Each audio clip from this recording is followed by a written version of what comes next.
things are possible. Only believe. My Lord, I believe.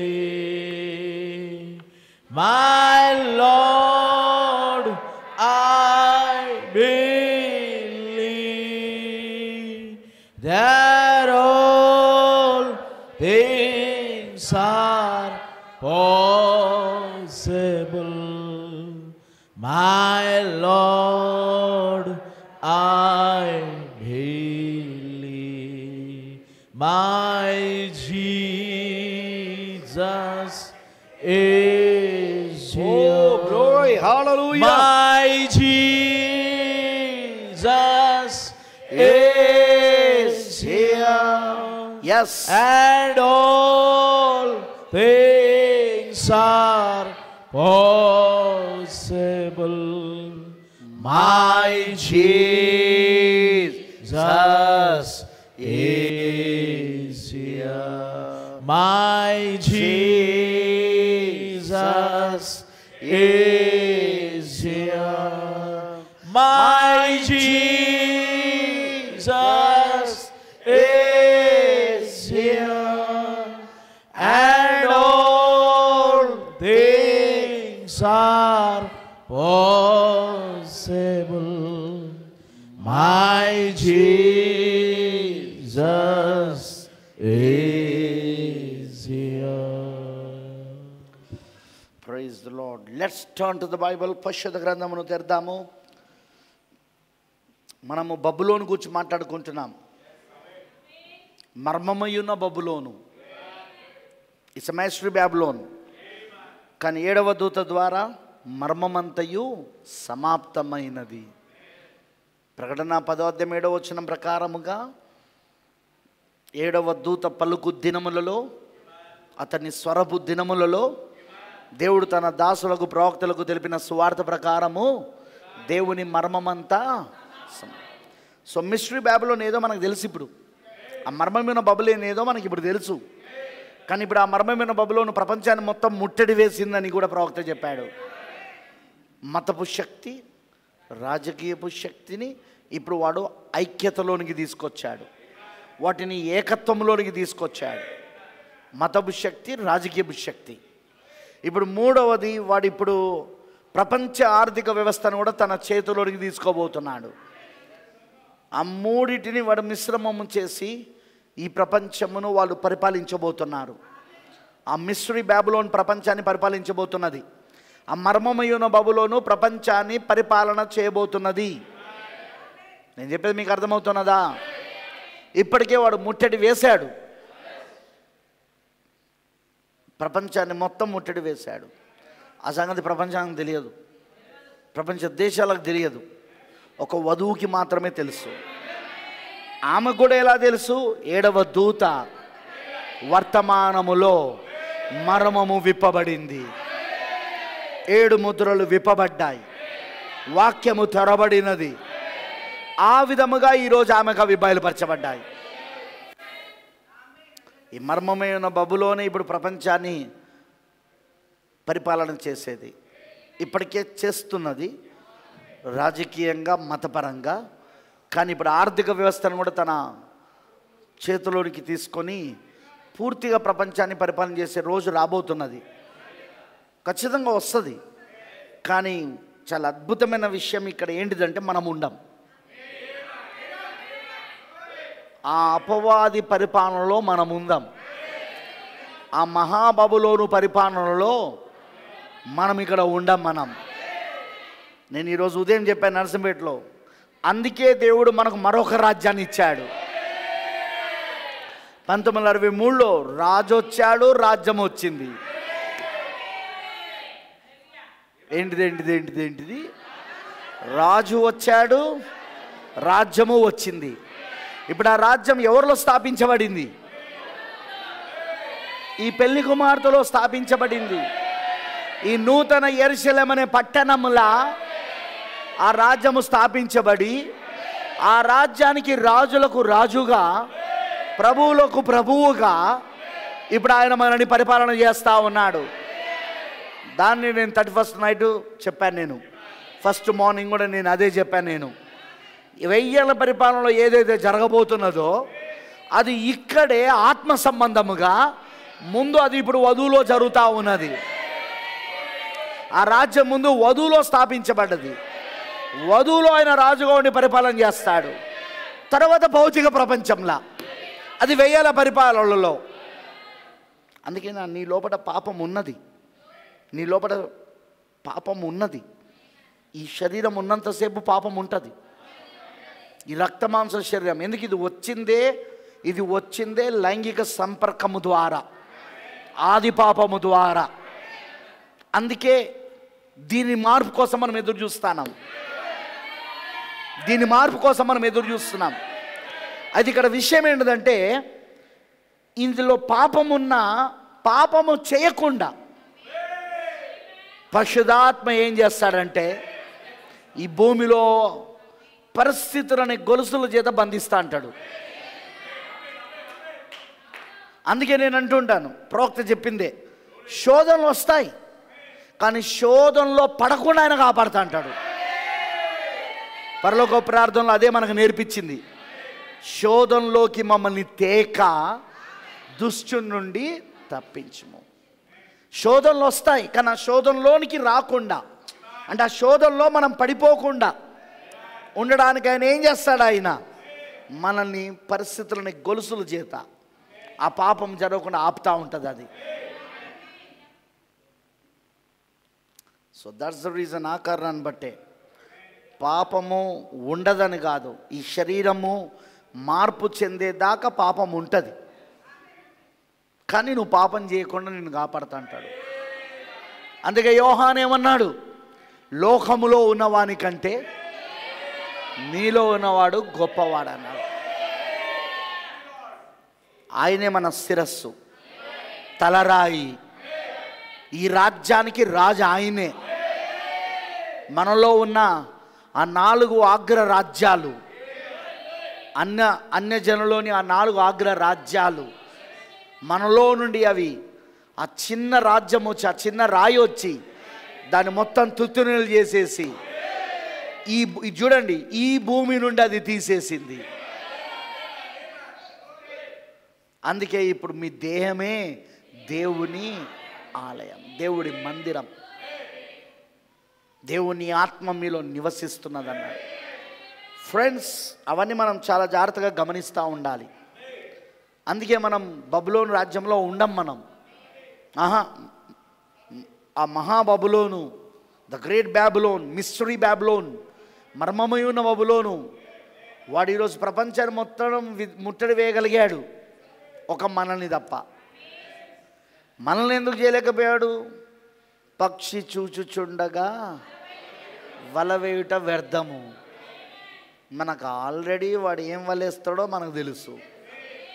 వాని వల ఏంటి, వాని వచ్చేంటి, వాని ఊరేంటి, వాని తంత్రాలు ఏంటి, అన్నీ ప్రవక్త బ్రెన్హామ్ గారి వర్తమానములో 7 ముద్రలు తెరబడినప్పుడు అన్నీ బట్టబయలు అయిపోయినాయి. ఈరోజు క్రీస్తు విరోధి పూర్తిగా బట్టబయలయ్యాడు 7 ముద్రలు తెరబడడం ద్వారా. అందుకే వాడిని ఎక్స్పోజ్ చేస్తున్నాం మనం ఈ రోజున. వాడిని ప్రపంచానికి మొత్తం మనం బట్టబయలు చేస్తున్నాం. అందుకే వాడికి వర్తమానం అంటే అంత ద్వేషం, అంత కోపం వాడికి. ఈ వర్తమానం పట్ల వాడు అంత ద్వేషాన్ని కలిగి ఉండడానికి కారణం వాడి గురించి పూర్తిగా బట్టబయలు చేసేస్తాను. ఈ మెసేజ్లో చాలామంది పాస్టర్లకు నా పైన కోపం ఎందుకో తెలుసా? వాళ్ళని గురించి, వాళ్ళ యొక్క పరిచయలను గురించి, కొంతమంది కుటుంబాలను గురించి కూడా నేను బట్టబయలు చేసేస్తాను.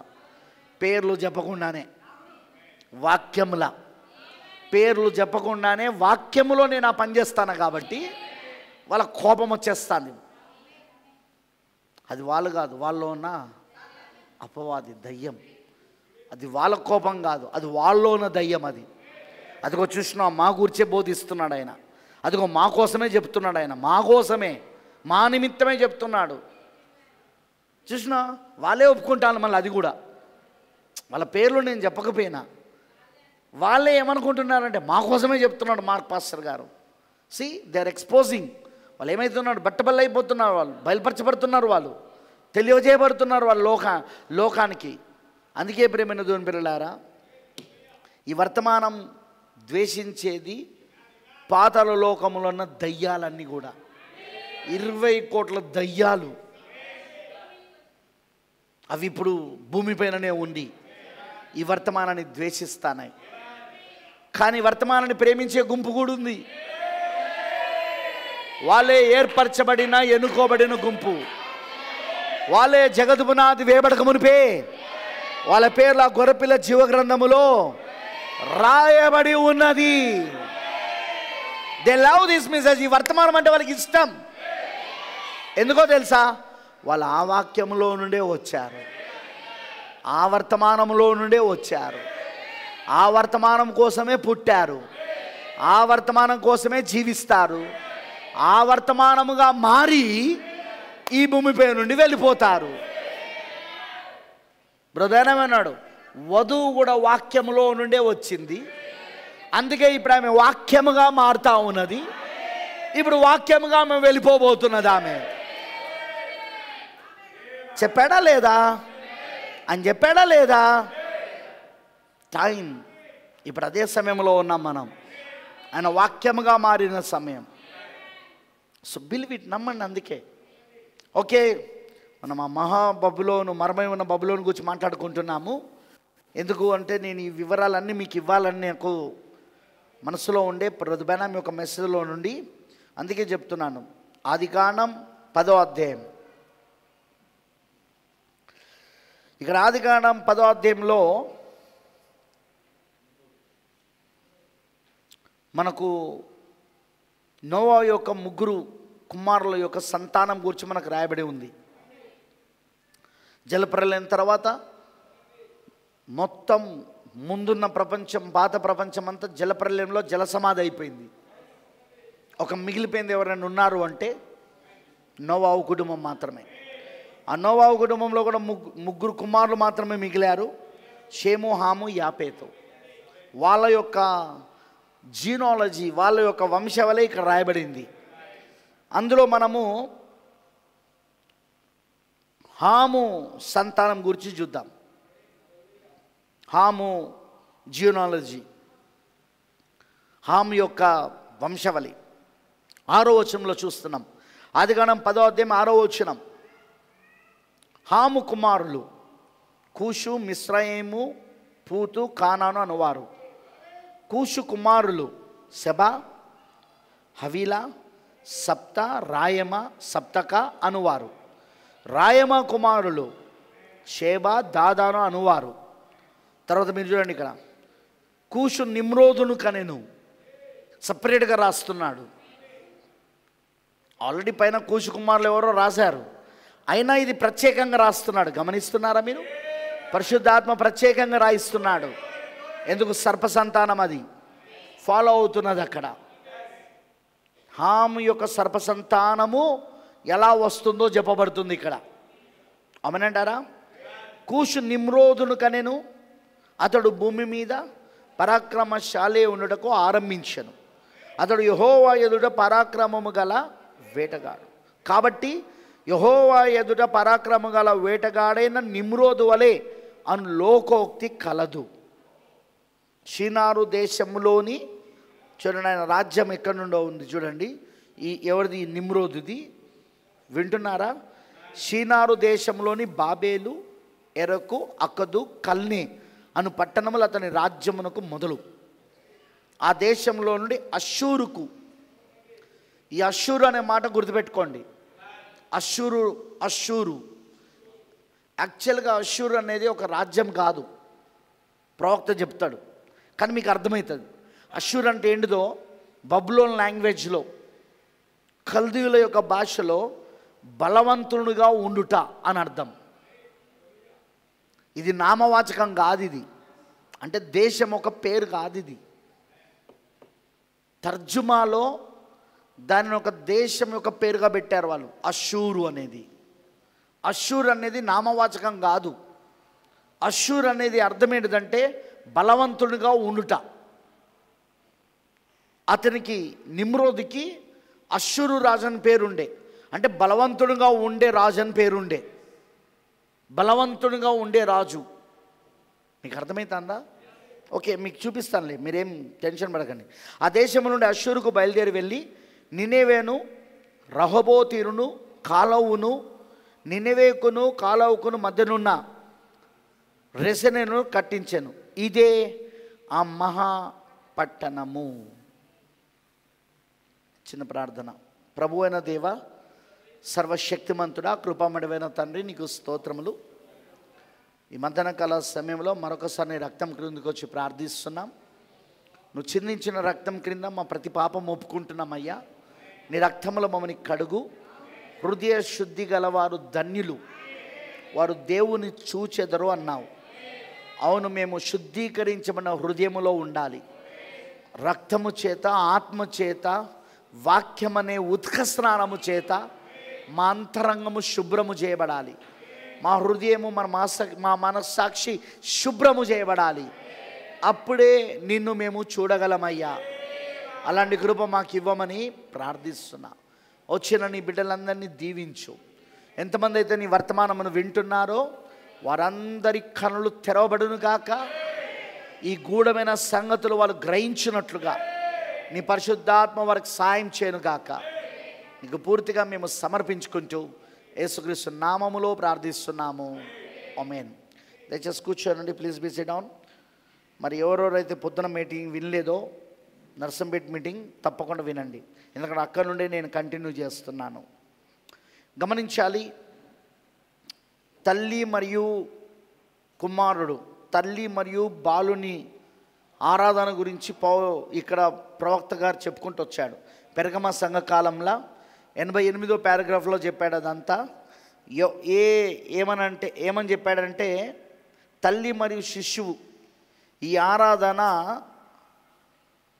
ఆరాధన ఈజిప్టులో ఉన్నది, ఇండియాలో ఉన్నది, అదేవిధంగా ఆసియాలో ఉన్నది, చైనాలో ఉన్నది, గ్రీస్లో ఉన్నది. రోమన్ క్యాథలికులు చైనాకి వెళ్ళినప్పుడు చైనాలో ఉండడం చూశారు వాళ్ళు. మిషనరీలుగా ఎవరైతే రోమన్ క్యాథలిక్ వెళ్ళారో అక్కడికి వెళ్ళి వాళ్ళు కూడా చైనాలో కూడా ఈ తల్లి శిశువు ఒక ఆరాధన చూసి సంరాష్ట్రాలకు గురయ్యారన్నాడు ప్రవక్త. నేను దాన్ని చదువుతాను, ఎందుకంటే నాకు కొంచెం బ్యాక్గ్రౌండ్ కావాలి కాబట్టి మీకు నేను ఎక్కడి నుండి చెప్తున్నానో మీకు అర్థం కావాలి. గమనించాలి, సృష్టికర్త అయిన దేవుణ్ణి ఆరాధించుటకు అపవాది దాదాపున తీసివేసేశాడు. సృష్టికర్త అయిన దేవునికి బదులుగా సృష్టిని ఆరాధించేటట్లు చేశాడు, సృష్టమును, అది కూడా చూసాం. రెండవది, సృష్టికర్త అయిన దేవునికి మౌనంగా ఉండి మౌన దేవాలయాలు కట్టించి మౌనంగా ఉండి దేవుణ్ణి ఇంకా బాగా ఆరాధించవచ్చనే ఒక అబద్ధాన్ని పుట్టించి అసలే దేవుని స్తుతించకుండా చేసేసాడు వాడు. మీరు కూడా మౌనంగా ఉంటున్నారుగా, దాని అర్థం ఏంటో తెలుసా? మీరు మౌనంగా ఉంటున్నారంటే అర్థం ఏంటో తెలుసా? అపవాది మీ నోరులను కట్టేశాడని అర్థం.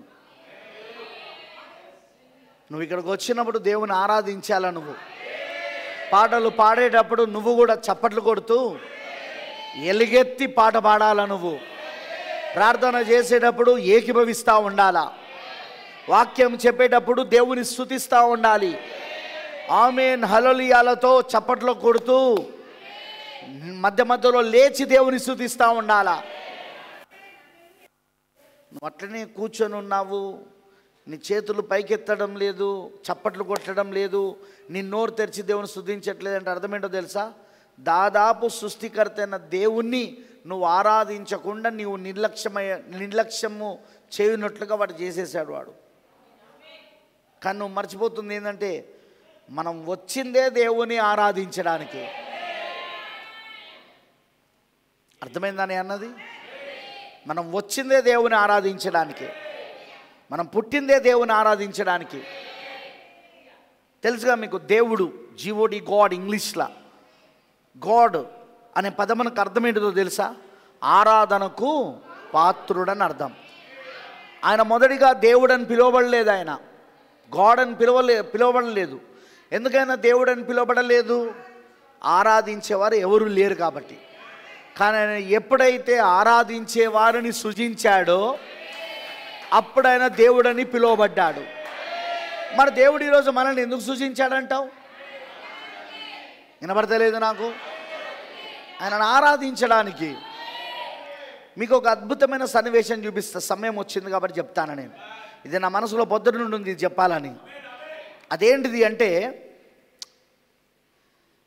ఈ ఆరాధన ఏదైతే మనం చేస్తున్నామో దానికోసమే దేవుడు మనల్ని పుట్టించాడు. ఒకటి, నువ్వు సృజించినందుకు నువ్వు దేవుని ఆరాధించాలి. అది మీకు ప్రకటన 4లో కనబడుతుంది.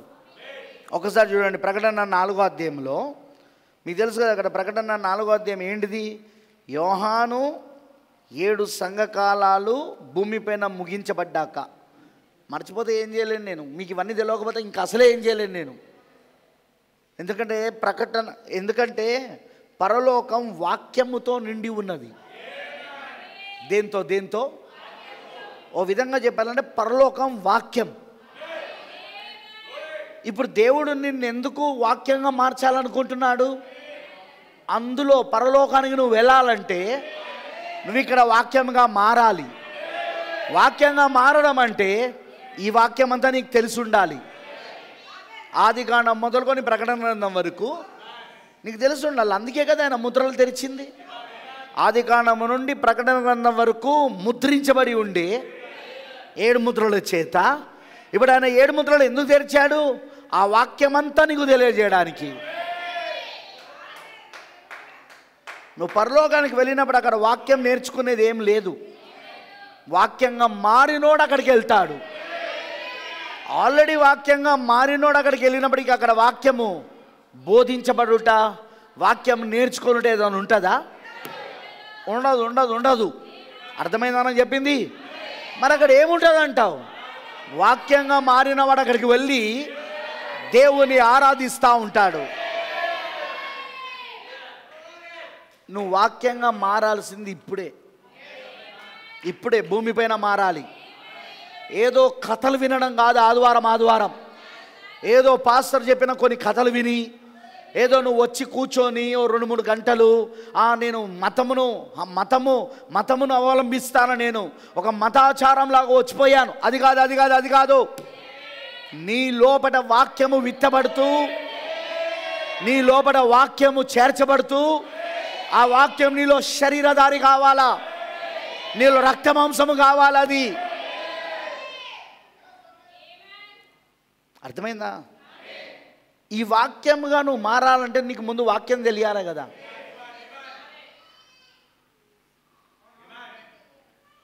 నువ్వు వాక్యంగా మారాలంటే ఏం కావాలి? నీకు వాక్యం తెలియాలి కదా. టైలర్ పని, నువ్వు టైలర్గా మారాలంటే ముందు నీకు మిషన్ కుట్టడం రావాలేగా, నీకు బట్టలు తెలియాలి కదా. నీకు తెలియదా? డ్రైవర్గా మారాలంటే ముందు నీకు వెహికల్ నడపడం రావాలే కదా. నేను అన్నది అర్థమవుతుందా? అట్లనే నువ్వు వాక్యంగా మారాలంటే నీకు వాక్యం తెలియాలే కదా. ఇక్కడ కూర్చొని నువ్వు వాక్యం వినవు, ఇంటికి వెళ్ళాక వాక్యాన్ని ధ్యానించవు, ఇంటికి వెళ్ళాక మళ్ళీ వర్తమానాలను ధ్యానించవు. ఎట్లా మారుతావు వాక్యంగా? నువ్వు పని చేసుకుంటేనే వాక్యం వినొచ్చుగా.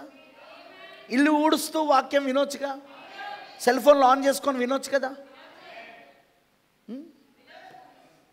బట్టలు ఉతుక్కుంటా, వంట చేసుకుంటా. సిస్టర్స్కి చెప్తానా నేను, ఇక బ్రదర్స్ బండి పైన వెళ్తూ వాక్యం వినొచ్చుగా, బస్సులో వెళ్తూ వాక్యం వినొచ్చుగా. నేను అన్నది అర్థమవుతుందా? ఏదైనా కష్టమైన పని నువ్వు చేస్తున్నావు అనుకో, అప్పుడు కూడా వాక్యం వినొచ్చుగా. నువ్వు చేసేది నీ చేతులతో కష్టార్జితం, కానీ నీ మనసు వాక్యం వింటూ ఉండాలా. నువ్వు వాక్యం తెలుసుకోకుండా వాక్యంగా మారలేవు. మరలా చెప్తున్నా, వాక్యము తెలుసుకోకుండా వాక్యంగా మారలేవు. మా ప్రయాసం అంతా ఏంటంటే మీరు వాక్యం తెలుసుకోవాలని. ఇన్ని సబ్జెక్ట్స్ ఎందుకు బోధిస్తున్నాం, ఇన్ని విషయాలు ఎందుకు బోధిస్తున్నాం మేము? కారణం ఏంటిది? ఇన్ని రకాలుగా ఇన్ని కోణాలలో నుండి దేవుడి వాక్యాన్ని ప్రవక్త వర్తమానంలో నుండి మీకు ఎందుకు బోధిస్తానం మేము? మీ దశమ భాగాలు ఇస్తే మాకు సరిపోదా? మీరు ఇచ్చే కానుకలు ఇస్తే మాకు సరిపోదా? అమ్మయ్యా నాకు దశమ వాళ్ళు వచ్చిన కానుకలు వచ్చిన ఇల్లు కట్టుకున్నా, నేను పెద్ద కారు కొనుక్కున్నా, నేను అక్కడ ప్లాట్ కొన్నా, ఇక్కడ ప్లాట్ కొన్నా, అక్కడ స్థలం కొన్నా, ఇక్కడ స్థలం కొన్నా అనుకుంటే సరిపోదా మాకు? మా ప్రయాస మీ డబ్బుతో ఆస్తులు సంపాదించడం కాదు. మా ప్రయాస, మా గురి మీరు వాక్యంగా మారడానికి, వాక్యాన్ని తెలుసుకోవాలని. ఎందుకు మీటింగ్లు పెట్టిస్తున్నాం? ఎందుకు మీటింగ్లు పెట్టిస్తున్నాం? మనం ప్రతిసారి పాస్టర్ ఆశీస్ లాల్ గారిని పిలిపించి మనం ఎందుకు మీటింగ్లు పెట్టిస్తున్నాం? ఎందుకు వినిపిస్తున్నాం మీకు వాక్యాన్ని? మీరు వాక్యంగా మారాలని. ఎందుకు ప్రయాసపడుతున్నాం? మీకోసమే. కానీ మీరు అది పట్టించుకోవట్లేదు అనుకో, ఒక్కనొక దినమున తీర్పు రోజున మీకున్నంత భయంకరమైన తీర్పు ప్రపంచంలో వేరే ఎవరికి ఉండదు. మీకున్నంత భయంకరమైన తీర్పు ప్రపంచంలో వేరే ఎవరికి ఉండదు. ఎందుకంటే ఇంత వాక్యమును మీకు నేర్పిస్తున్నా, బోధిస్తున్నా, ఇన్ని విషయాలు చెప్తున్నా మీరు పట్టించుకోకుండా నిర్లక్ష్యంగా ఉంటాను చూడండి. మీరు ఇంకా అలానే నిర్లక్ష్యంగా ప్రవర్తిస్తున్నారు చూడండి. అందుకే అంటాడు, ఈ తరము వారును కంటే సొదొమ గొమొర వారి యొక్క తరము ఓర్వదగినది. యేసుప్రభు మొదటి రాకడలో చెప్పాడు ఆ మాట. మీకు జరిగిన ఈ అద్భుత కార్యాలు, ఈ ఆశ్చర్య కార్యాలు, మీకు బోధించబడిన ఈ బోధలు, ఈ వర్తమానములు, ఈ సూచక్రియలు సొదొమ గొమొర వారికి కనుక చేసి ఉంటే నేడు కూడా ఆ సొదొమ గొమొర నిలిచి ఉండేది. అగ్ని చేత కాల్చేయబడకుండా, చరిత్రలో కాల్చేయబడకుండా నిలిచి ఉండేది. అందుకే మీ గతి కంటే సొదొమ గొమొర వారి గతి ఓర్వదగినదిగా ఉంటుంది. ఇప్పుడు కూడా అంతే. నువ్వు నిర్లక్ష్యం చేసినవనుకో, హెచ్చరిక చేస్తున్నాను. అహంకారముతో వెళ్ళినవనుకో, పొగరుతో వెళ్ళినవనుకో, ఇగోతో వెళ్ళినవనుకో, నీకుండబోయే శిక్ష మామూలుగా ఉండదు. నీకుండబోయే శిక్ష తీర్పు రోజున మామూలుగా ఉండదు. లోకస్తుడి కంటే, ఒక తాగుబోతు కంటే, ఒక వ్యభిచారుని కంటే, ఒక వేశ్య కంటే ఘోరమైన శిక్ష నీకు వస్తుంది. అందుకారణమే తెలుసా? వారికి తెలియజేయబడిన అనేక విషయాలు దేవుడు నీకు తెలియజేస్తున్నాడు. బ్రదర్ మెసేజ్ అంటాడు, నేను మీకు బోధించడం ద్వారా మీ పాపం అధికమైతుంది. యేసుప్రభు కూడా ఆ మాట అంటాడు, ఇప్పటి వరకు మీకు పాపము లేదు కానీ శాస్త్రపరుసలతో అంటాడు. ఇవన్నీ లేఖనాలు గుర్తున్నాయా? గుర్తుండాలి. ఇక్కడ గుర్తుండాలా? మీకు ఇప్పటి వరకు పాపము లేదు కానీ ఇప్పటి నుండి ఇక పాపం ఉన్నది. ఇక్కడ నుండి మీకు ఇప్పటి నుండి పాపం మీ పైన ఆరోపించబడుతుంది. ఎందుకు? మీకు ఇప్పుడు ఇవి బోధించబడ్డాయి కాబట్టి.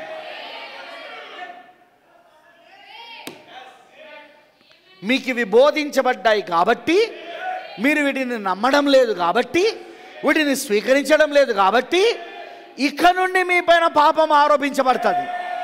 ఇక్కడ నుండి మీరు ఇక తీర్పులోనికి వస్తారు. ఇక ఇవి బోధించబడక మునుపు పాపం లేదు మీకు, ఎందుకంటే మీకు తెలియదు కాబట్టి. కానీ ఇప్పుడు తెలుసు. సేమ్ థింగ్ ఇప్పుడు కూడా అదే కార్యం. దేవుడు ఈ విషయాలన్నీ మనకు బోధిస్తున్నప్పుడు నువ్వు నిర్లక్ష్యంగా ఉన్నావనుకో, సిస్టర్ బ్రదర్, నువ్వు నిర్లక్ష్యంగా ఉన్నావనుకో, చెప్తున్నా, నువ్వు వాక్యంగా మారలేదనుకో, నేను చెప్తున్నా కదా, నువ్వు చర్చకు రాకుండా ఇంట్లో కూర్చున్నావు అనుకో, నీ ఫ్యామిలీ ఇంట్లో కూర్చున్నదనుకో, ఇలాంటి గొప్ప సంఘాన్ని వదిలిపెట్టుకొని నువ్వు వెళ్ళిపోయినావనుకో, నీ అంత దౌర్భాగ్యుడు, నీ అంత దుఃఖమారిన వాడు, నీ అంత దరిద్రుడు, నీ అంత గుడ్డివాడు, దిగంబరి ఇంకెవరు లేడిగా. తీర్పు తప్ప నీకేం లేదుగా. అది కూడా లోకములో ఉన్న తీర్పు కంటే ఘోరమైన తీర్పు ఉంటుంది. లోకస్తులకు వచ్చే తీర్పు కంటే భయంకరమైన తీర్పు ఉంటుంది. కొందరు అనుకుంటున్నారు మేము సంఘాన్ని వదిలిపెట్టి వెళ్ళిపోతాం. ఓరి పిచ్చోడా, పో, తీర్పు రోజున నేనే నీకు తీర్పు తీర్చుతా. నీ భార్య పిల్లలకు నీకు నేనే తీర్పు తీర్చుతా. సంఘములో ఏదో చిన్న చిన్న డిఫరెన్సెస్ ఉంటే, చిన్న చిన్న వ్యత్యాసాలు ఉంటే సంఘాన్ని వదిలిపెట్టి పోవడమేనా? ఆరాధనను విడిచిపెట్టి వెళ్ళిపోవడమేనా? ఆరాధన చేయకుండా ఇంట్లో కూర్చోవడమేనా? పిచ్చోడు నువ్వేమన్నా? డిఫరెన్సెస్ ఎక్కడ లేదు? బ్రెండామ్ టెబర్నాకిల్లో లేవా? యేసుక్రీస్తు యొక్క మందిరంలో లేదా? ఆయన మొదటి రాకడలో వచ్చినప్పుడు వ్యత్యాసాలు లేవా? శిష్యుల మధ్యలో వ్యత్యాసాలు లేవా? సంఘములో వ్యత్యాసాలు లేవా? ఎక్కడ లేవు చెప్పు నాకు.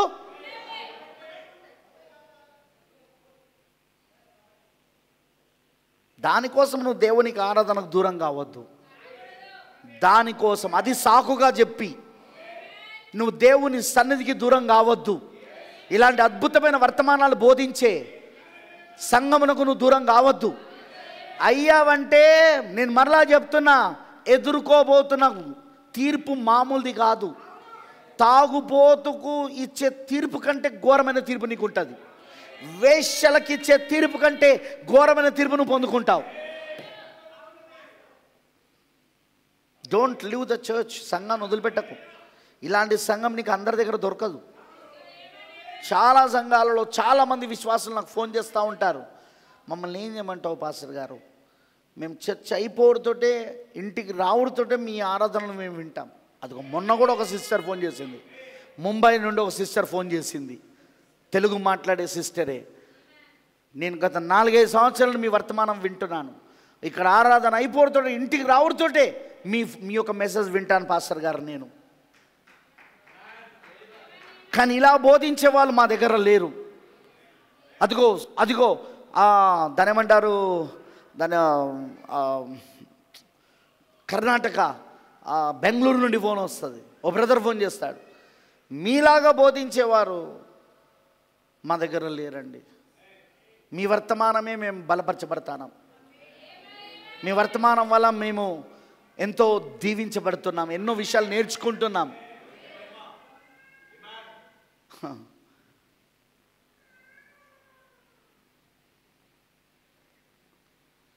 ఇంత మంచి ఆహారం ఉన్న సంఘాన్ని వదిలిపెట్టి పోయినావంటే ఇక నీ జీవితం ఏందో ఒకసారి ఆలోచించు.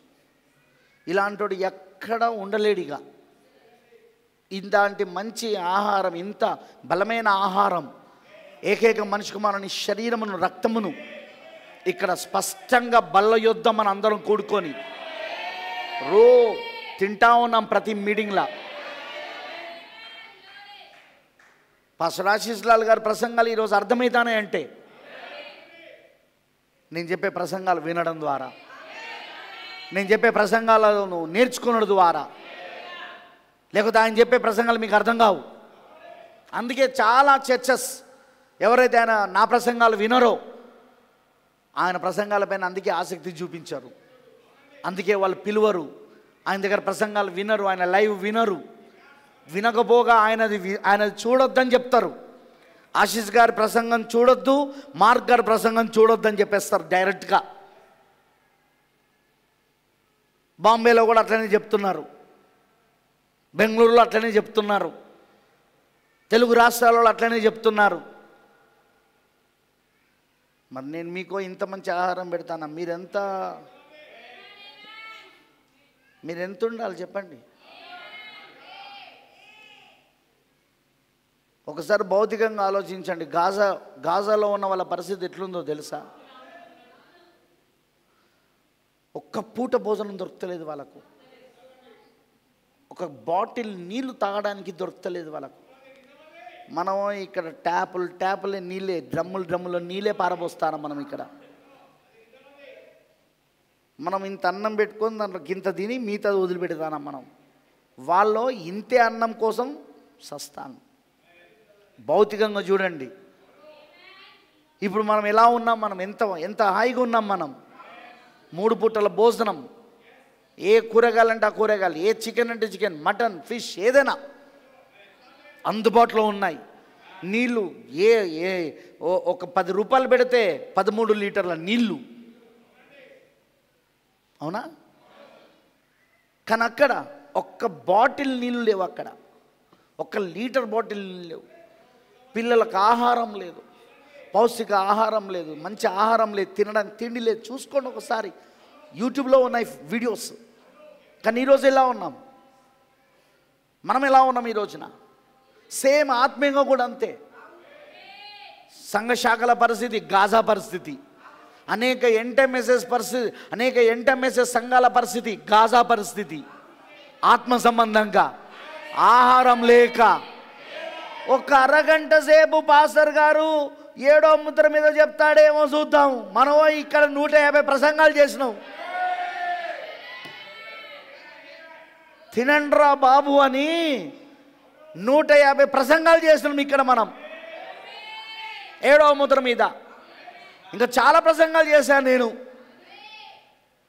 అక్కడనో ఒక అరగంట సేపు అయినా మా పాస్టర్ గారు 7 ముద్రల మీద చెప్తాడేమో, మా పాస్టర్ గారు 7వ ముద్ర మీద చెప్తాడేమో, మా పాస్టర్ గారు ఇవి చెప్తాడేమో అని ఎదురు చూస్తున్నారు అక్కడ. పాపం వాళ్ళందరూ గాజియన్స్, వాళ్ళు అంటే గాజాలో ఉన్నోళ్ళు అనమాట.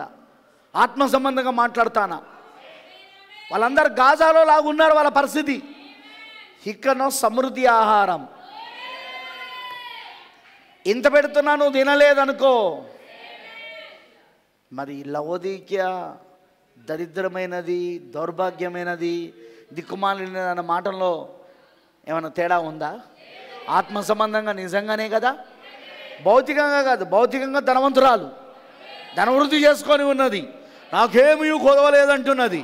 కానీ ఆత్మీయంగా ఇప్పుడు వీళ్ళ పరిస్థితి అది కాదా? ఇన్ని వర్తమానాలు, ఏదో చిన్న డిఫరెన్సెస్ ఏమో ఉంటాయి, చిన్న చిన్న విషయాలు, సంఘంలో చిన్న చిన్న విషయాలు, బ్రదర్స్ మధ్యలో చిన్న విషయాలు, సిస్టర్స్ మధ్యలో చిన్న విషయాలు ఉంటాయి. గుంపు అంటే ఉంటుంది, అది కామన్. అది వాటిని నువ్వు సాకులో చెప్పుకొని నువ్వు చర్చకు దూరమైనవనుకో, నేను చెప్తానా, నెక్స్ట్ వెళ్ళిన నెల రోజుల తర్వాత గాజియన్స్ పరిస్థితి వస్తుంది. ఆత్మ సంబంధంగా గాజాలో వాళ్ళందరినీ గాజియన్స్ అంటారు వాళ్ళను. నీ ఆత్మీయ పరిస్థితి అదే. మళ్ళీ అప్పుడు నా వీడియోనే చూడాలా. మన సంఘంలో నుండి ఎవరెవరైతే వెళ్ళిపోయారో, వెళ్ళగొట్టబడ్డారో వాళ్ళు వినేది పొద్దుట నుండి సాయంత్రం దాకా. మరి వాళ్ళ పాస్టర్ తినొచ్చుగా, వాళ్ళు వెళ్తున్న సంఘం పాస్టర్ తినొచ్చుగా, ఆ సంఘ పాస్టర్ది విని ఉండొచ్చుగా. మనది ఎందుకు వింటా ఉన్నారు? వాళ్ళకి తెలుసు మా పరిస్థితి గాజా వాళ్ళ పరిస్థితి అయిపోయిందిరా, గింత ఆహారం దొరికినా చాలు మాకు.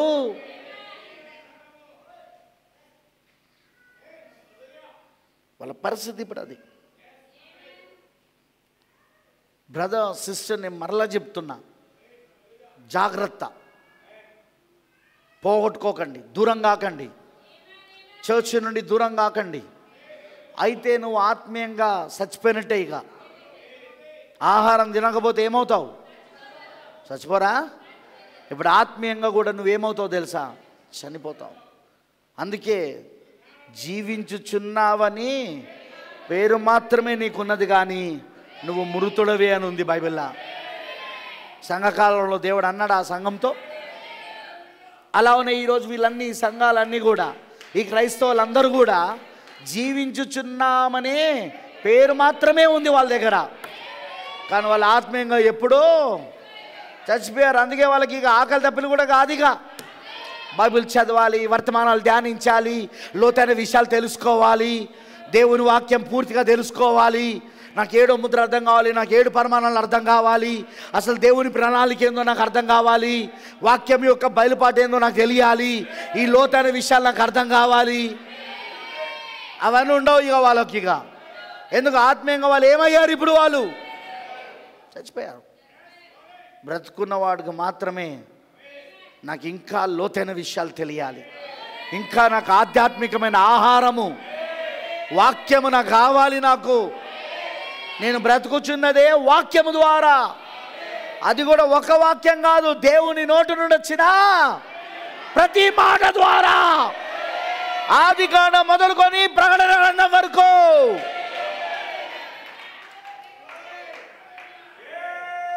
ఆదికాండం మొదలుకొని ప్రకటన గ్రంథం వరకు ప్రతి మాట ద్వారా నేను బ్రతకాలి. ఈ రోజున నాకు 7 సంకాలాలు తెలియాలి, నాకు 7 ముద్రలు తెలియాలి, నాకు 7 పరిమాణాలు తెలియాలి. నాకు ఏడు బూరాలు ఏంటో తెలియాలా నాకు, ఆ మహావేష ఏంటో నాకు తెలియాలి, ఆ మర్మైన బబులోను ఏంటో నాకు తెలియాలి.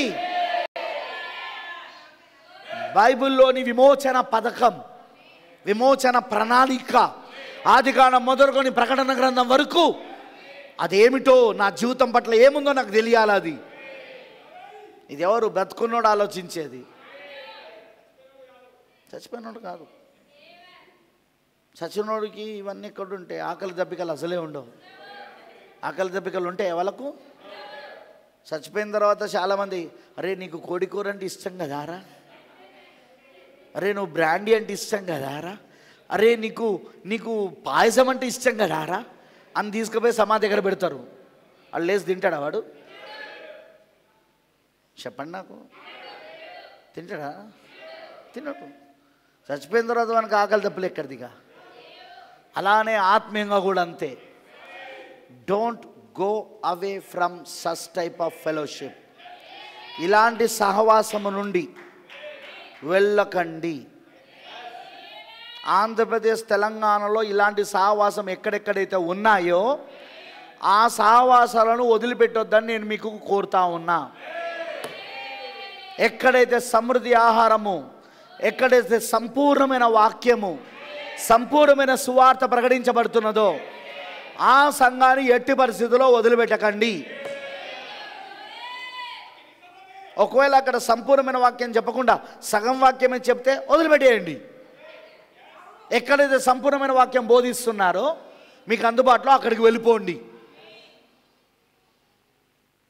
కానీ సంపూర్ణమైన వాక్యం అందించే దగ్గర వదిలిపెట్టి సగం వాక్యం చెప్పే దగ్గర పోతే నీ అంత పిచ్చోడు ఎవరైనా ఉందా? మెంటలోడు అనకపోతే ఏమంటారు నిన్ను? సంపూర్ణమైన వాక్యం బోధించే సంఘాన్ని వదిలిపెట్టి సగం వాక్యం చెప్పే సంఘానికి పోతున్నావంటే నువ్వు పిచ్చోడు కాకపోతే ఏంటిది నువ్వు? ఇక అందుకే లౌకిక సంఘాలం పిచ్చి పట్టిన కాలం.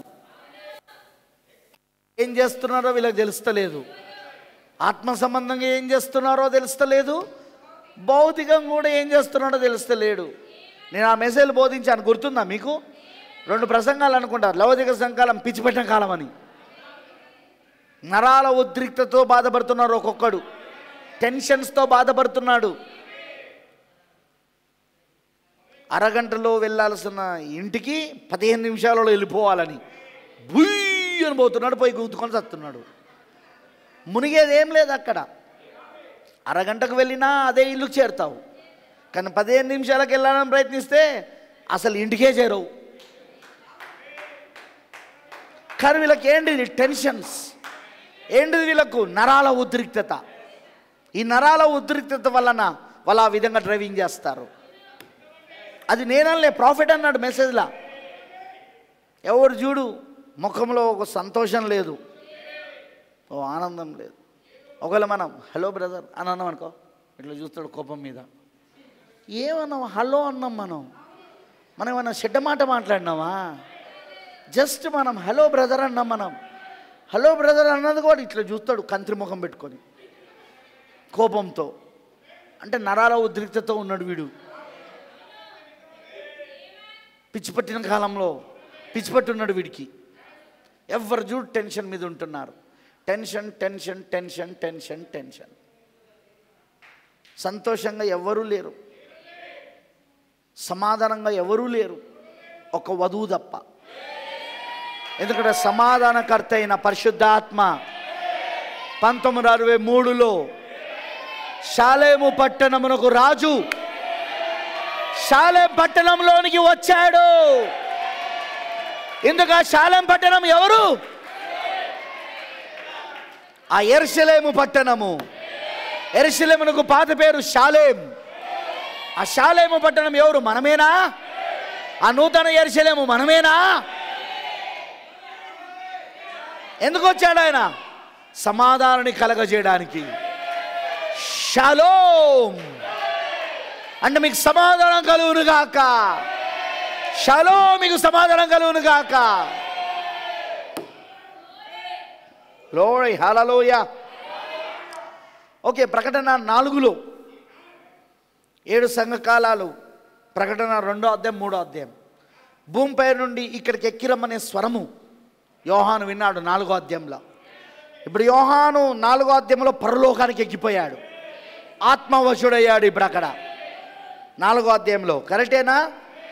ఆ 4వ అధ్యాయంలో ఆత్మవశుడైనప్పుడు అక్కడ ఆయన ఆరాధన చూస్తున్నాడు. ఆయన హల్లెలూయా.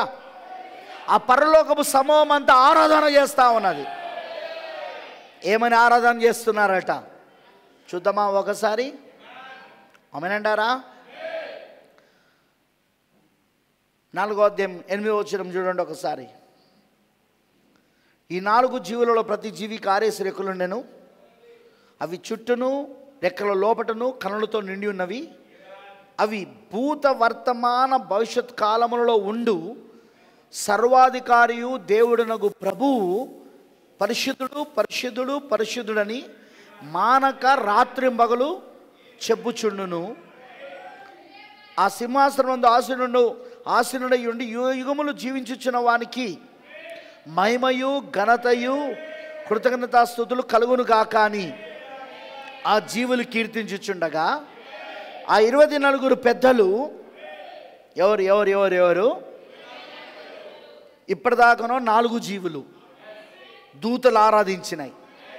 ఇప్పుడు 10వ వచనానికి వచ్చినప్పుడు ఇప్పుడు ఆ 24 పెద్దలు ఎవరు? వీళ్ళు పాత నిబంధనలో 12 మంది గోత్రకర్తలు, కొత్త నిబంధనలో 12 మంది అపోస్తలు.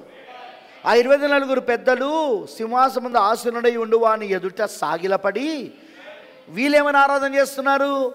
యుగ యుగములు జీవించుచున్న వానికి నమస్కారం చేయించు, ప్రభువా మా దేవా నీవు సమస్తమును సృష్టించితివి, నీ చిత్తమును బట్టి అవి ఉండెను, దానిని బట్టి సృష్టింపబడెను గనుక నీవే మహిమ ఘనత ప్రభావములు పొందనరుడని చెప్పుచు తమ కిరీటములను ఆ సింహాసనం ఎదుట వేసిరి. 4వ అధ్యాయములో ఈ 24 పెద్దలు దేవుణ్ణి సృష్టికర్తగా ఆరాధిస్తున్నారు.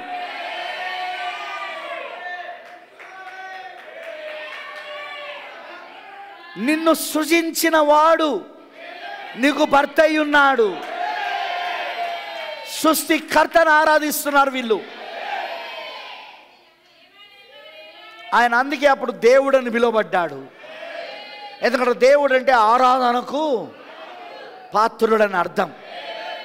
ఇప్పుడు ఆయన మనకు దేవుడని మనం ఎలా చెప్పగలం? ఎందుకంటే మనం ఆయనను ఆరాధిస్తానా మనం. ఇక్కడ అద్భుతమైన విషయం ఏంటంటే ప్రకటన 4వ అధ్యాయంలో వీరు ఆయనను సృష్టికర్తగా ఆరాధిస్తున్న వీరు 5వ అధ్యాయానికి వచ్చినప్పుడు ఎప్పుడైతే వధించబడినటువంటి గొర్రెపిల్ల ఆ సింహాసనంలో నుండి బయటికి వచ్చి ఆ సింహాసనంపై ఆసీనుడై ఉన్న వారి కుడి చేతిలో నుండి ఆ గ్రంథాన్ని తీసుకొని ఆ గ్రంథం కూడా ముద్రలు విప్పడం ప్రారంభించాడు. ఈసారి వీళ్ళు ఏమైనా ఆరాధన చేస్తున్నారో తెలుసా? నువ్వు మమ్మల్ని రక్తం ఇచ్చి కొన్నావు, నువ్వు మమ్మల్ని.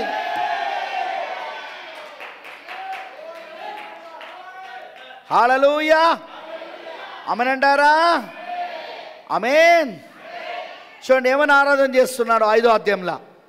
ఆమేన్. తీస్తున్నారా? ఏమైనా ఆరాధన చేస్తున్నారు చూద్దామా? 5వ అధ్యాయంలో చూడండి. ఇప్పుడు అదే పెద్దలు 9వ వచనంలా ఆ గ్రంథాన్ని ఎప్పుడైతే ఆయన తీసుకున్నాడో ఎవరి చేతిలో నుండి? సింహాసనంపై కూర్చున్న వాని కుడి చేతిలో నుండి వధించబడినట్లు నిన్న గొర్రెపిల్ల, రక్తము కార్చుచున్న గొర్రెపిల్ల ఆ గ్రంథాన్ని ఎప్పుడైతే తీసుకున్నాడో, ఎందుకంటే ఆ గ్రంథం కొరకే ఆయన రక్తం కార్చాడు. ఆ గ్రంథములో మన అందరి పేర్లు ఉన్నాయి. ఈ 24 పెద్దల పేర్లు కూడా అందులో ఉన్నాయి. అందుకే వాళ్ళు చూడండి ఇప్పుడు 9వ వచనంలో ఆ పెద్దలు నువ్వు ఆ గ్రంథమును తీసుకొని దాని ముద్రలను విప్పుటకు యోగ్యుడవు, నీవు వధింపబడిన వాడవై నీ రక్తమిచ్చి ప్రతి వంశములోను ఆయా భాషలు మాట్లాడు వారిలోను ప్రతి ప్రజల్లోను ప్రతి జనములోను దేవుని కొరకు మనుషులను కొని మా దేవునికి వారిని ఒక రాజ్యముగాను యాజకులుగాను చేసిదివి, కనుక వారు భూలోకమందు ఏలుదురని క్రొత్త పాట పాడుదురు. మరియు నేను చూడగా సింహాసనమును జీవులను పెద్దలను ఆవరించిన అనేక దూతల స్వరం వినబడెను. వారి లెక్క కోట్ల కొలదిగా ఉండెను. వారు వధింపబడిన గొర్రెపిల్ల 4వ అధ్యాయంలో మమ్మని సృజించిన వాడా, మా సృష్టికర్త. కానీ 5వ అధ్యాయంలో వధింపబడిన వాడా, మా విమోచకుడా, మా రక్షకుడా. ఆమేన్. 12వ వచనం, వధింపబడిన గొర్రెపిల్ల శక్తియు ఐశ్వర్యమును జ్ఞానమును బలమును ఘనతయు మహిమయు స్తోత్రమును పొంద అరుడవని గొప్ప స్వరముతో చెప్పుచుండిరి. అంతటా పరలోకమందును భూలోకమందును భూమి క్రిందను సముద్రంలో ఉన్న ప్రతి సృష్టము అనగా వాటిలో ఉన్న సర్వమును. ఎందుకు? ఆయన అందరి కొరకు రక్తం కార్చాడు. ఆయన సృష్టి కొరకు కూడా రక్తం కార్చాడు. సృష్టి కూడా ఆయనే విమోచకుడు. మనుషులకు మాత్రమే కాదు, సృష్టి కూడా ఆయనే విమోచకుడు. సర్వ సృష్టమైన ఆరాధించడం మొదలుపెట్టింది. ఇప్పుడు కేవలం సృజించినందుకు ఆరాధన కాదు, విమోచన చేసినందుకు, రక్తము చెందించినందుకు. హల్లెలూయా. అంతటా పరలోకమందును భూలోకమందును భూమి క్రిందను సముద్రంలో ప్రతి సృష్టము అనగా వాటిలో ఉన్న సర్వమును సింహాసనాసుడైన వానికి నీ గొర్రె పిల్లకును స్తోత్రమును ఘనతయు మహిమయు ప్రభావమును యుగ యుగములు కలుగును గాక అని చెప్పడం వింటిని. ఆ 4 జీవులు ఆమేనని చెప్పగా ఆ పెద్దలు సాగిలబడి నమస్కారము చేసిరి, సాగిలబడి ఆరాధన చేసిరి. 4వ అధ్యాయంలో సృష్టికర్తగా ఆరాధించిన వీరు 5వ అధ్యాయానికి వచ్చినప్పుడు విమోచకుడిగా ఆరాధిస్తున్నారు. నిన్ను నన్ను దేవుడు విమోచించింది ఆయనను ఆరాధించడానికి. ఇక్కడ మన ఛాయ్ ఉందా? ఇక్కడ మన ప్రాతినిధ్యం ఉన్నదా? ఉందా లేదా? ఇక్కడ మన ప్రాతినిధ్యము ఉందా? ఈ 4వ అధ్యాయం 5వ అధ్యాయంలో 100% ఉన్నది అక్కడ. అందుకే మన ప్రాతినిధ్యం 4వ అధ్యాయం 5వ అధ్యాయంలో ఉంది. కాబట్టి ప్రకటన గ్రంథంలో ఇక్కడ నువ్వు భూమి పైన ఆరాధన చేస్తావు. నువ్వు మౌనంగా ఉండవు. నువ్వు నువ్వు మౌనంగా ఉండవు. నువ్వు ఇంట్లో చేతులు ముడుచుకొని కూర్చోవు. నువ్వు అక్కడ నువ్వు లేకపోతే ఏదో ఒక పని చేసుకుంటూ కూర్చోవు. నువ్వు పొద్దునే లేచి ఆరాధనకు తయారు కాకుండా ఇంట్లోనే బద్దకస్తులాగా పడుకునే బుద్ధి లేనోడా, బుద్ధి లేనోడా, పొద్దునే లేచి దేవుని ఆరాధన చేయాలి. నువ్వు అసలు దేవుని కుమారుడువా? నువ్వు అసలు దేవుని సృష్టివా? నువ్వు ఆరాధనకు రమ్మంటే ఎన్నో కారణాలు చెప్తారు. పొద్దున్న దేవుని ఆరాధనకు తీసుకు రమ్మంటే పొద్దున లేచి తయారై రారు, చర్చకు రారు. వాళ్ళకి బుద్ధికి వచ్చినప్పుడు వస్తారు. ఏమన్నా మేము ఆన్లైన్లో చూస్తానమంటారు. నేను చెప్తానగా, చర్చు వచ్చే సౌలత్ నీకు ఉన్నాక, వచ్చే అవకాశం ఉన్నాక నువ్వు చర్చకు రాకుండా ఇంట్లో నేను లైవ్ చూస్తానంటే నీకు పరలోకం లేదు. నీకు లేదు పరలోకం. ఎందుకంటే నువ్వు దేవుణ్ణి ఆరాధించలేదు. నువ్వు లైవ్లో ఏం చేస్తావు? ఆరాధన చేయవు. ఆరాధన చేస్తా అంటే చూస్తావు. కాదా? కాదా? లైవ్లో నువ్వేం చేస్తావు? అక్కడ ఆరాధన చేయవు. ఆరాధన వాళ్ళు చేస్తా అంటే నువ్వు చూస్తావు. ఆరాధన చేయడం అంటే నువ్వు ఇక్కడికి వచ్చి చప్పట్లు కొడుతూ దేవుని ఆరాధించాల. నువ్వు నీకు రావడానికి అవకాశం ఉన్న తర్వాత నువ్వు రాకపోతే మాత్రం అది పాపమే. అది నీకు రావడానికి అవకాశం లేకపోతే, ఉదాహరణ నువ్వు బెడ్ పైన ఉన్నావు, కాలో చెయ్యో ఇరిగింది, అందుకే నువ్వు రాలేవు. కాబట్టి నువ్వు ఆరాధన రావడానికి వీల్లేదు. కాబట్టి ఇంట్లో కూర్చొని లైవ్ చూస్తున్నావు. చర్చ్ లోకల్గా ఉంది, లోకల్ చర్చ్ ఉంది వెళ్ళడానికి, కానీ నీకు కాలో చెయ్యో ఇరిగింది, అందుకే రాలేదు. అది ఓకే, ఆ రీజన్ ఓకే. కానీ ఆదివారం పని పెట్టుకొని ఆదివారం పనులకు వెళ్ళేటోళ్ళని ఏమనాలా? ఆదివారం పొద్దున లేచి బద్ధకస్తులు, సోమరిపోతులు. సోమరి చిముల దగ్గరికి వెళ్ళమని అందుకే చెప్తుంది బైబిల్. ఓసారి బోధిస్తాను నేను దాని మీద. ఆయన ఎందుకు చీమల వద్దకు వెళ్ళమన్నాడో నేను ఒకసారి ప్రసంగం చేస్తా దాని మీద. ప్రవక్త చెప్పిండు, సోమరి చీమల వద్దకు వెళ్ళమన్నాడు ఆయన. నువ్వు లేచి ఆరాధన చేయలేని పరిస్థితిలో ఉన్నావంటే, నువ్వు లేచి తయారై రాలేని పరిస్థితిలో ఉన్నావంటే, అంటే అంత సోమరిగా ఉన్నావంటే నిజంగానే చేయిర కొడతాడు, నిజంగానే కాలీర కొడతాడు. అప్పుడు నిజంగానే 3 నెలలు లేదా 6 నెలలు బెడ్ రెస్ట్ తీసుకో బిడ్డ, తీసుకో. అప్పుడు ఏ పనికి వెళ్ళావు? నువ్వు ఆరాధన వదిలిపెట్టినావు కదా, వారం మధ్యలో ఇక ఏ పని లేదు, ఇక మిగతా 6 రోజులు కూడా పని లేదు, ఇక 7వ రోజు కూడా పనికి పోయినావు కదా నువ్వు. తీసుకో, ఉండు.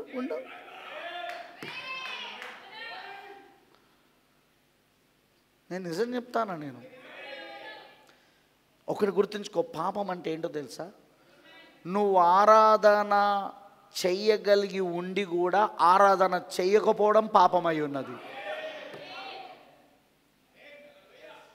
నిజం చెప్తాను నేను. నువ్వు ఆరాధన చెయ్యగలిగే స్థితిలో ఉండి కూడా నువ్వు ఆరాధన చెయ్యకపోవడము పాపమై ఉన్నది. Don't do it. ఆ పని చేయకండి మీరు. ఆరాధన చేయండి దేవునికి, దేవుని స్తుతించండి, వారం మధ్యలో ఆరాధన చేయండి. అర్థమైందా? ఆదివారం ఆరాధన చేయండి. మనల్ని సృష్టించిన సృష్టికర్త ఆయన దేవుడని మనకు పిలువబడడానికి మనల్ని సృష్టించాడు. ఎందుకంటే మనం ఆయన ఆరాధించాలి కాబట్టి. ఆయన విమోచించింది ఎందుకు? రక్తమిచ్చి మనల్ని ఎందుకు కొన్నాడు ఆయన? ప్రతి వంశంలో నుండి, ఆయా భాషలు మాట్లాడేవారిలో నుండి, ప్రతి దేశంలో నుండి, ప్రతి జనాంగములో నుండి రక్తమిచ్చి మనల్ని ఎందుకు కొన్నాడు ఆయన? ఆయనను ఆరాధించడానికే.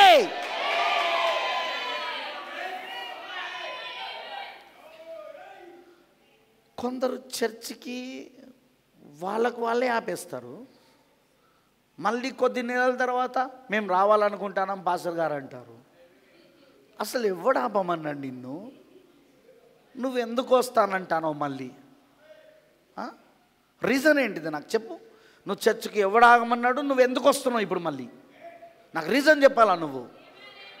నీ ఇష్టమేనా? ఇక నువ్వు చర్చ్ మానేయడం నీ ఇష్టమే, చర్చ్కి రావడం ఇది ఏమన్నా లార్జా? ఇది ప్రవక్త అన్నాడు, బ్యాప్టిస్ట్ అనేది లార్జు, పెంతెకోస్తు అనేది లార్జు, మెథడిస్ట్ అనేది లార్జు, అవన్నీ లార్జులు అన్నాడు ఆయన.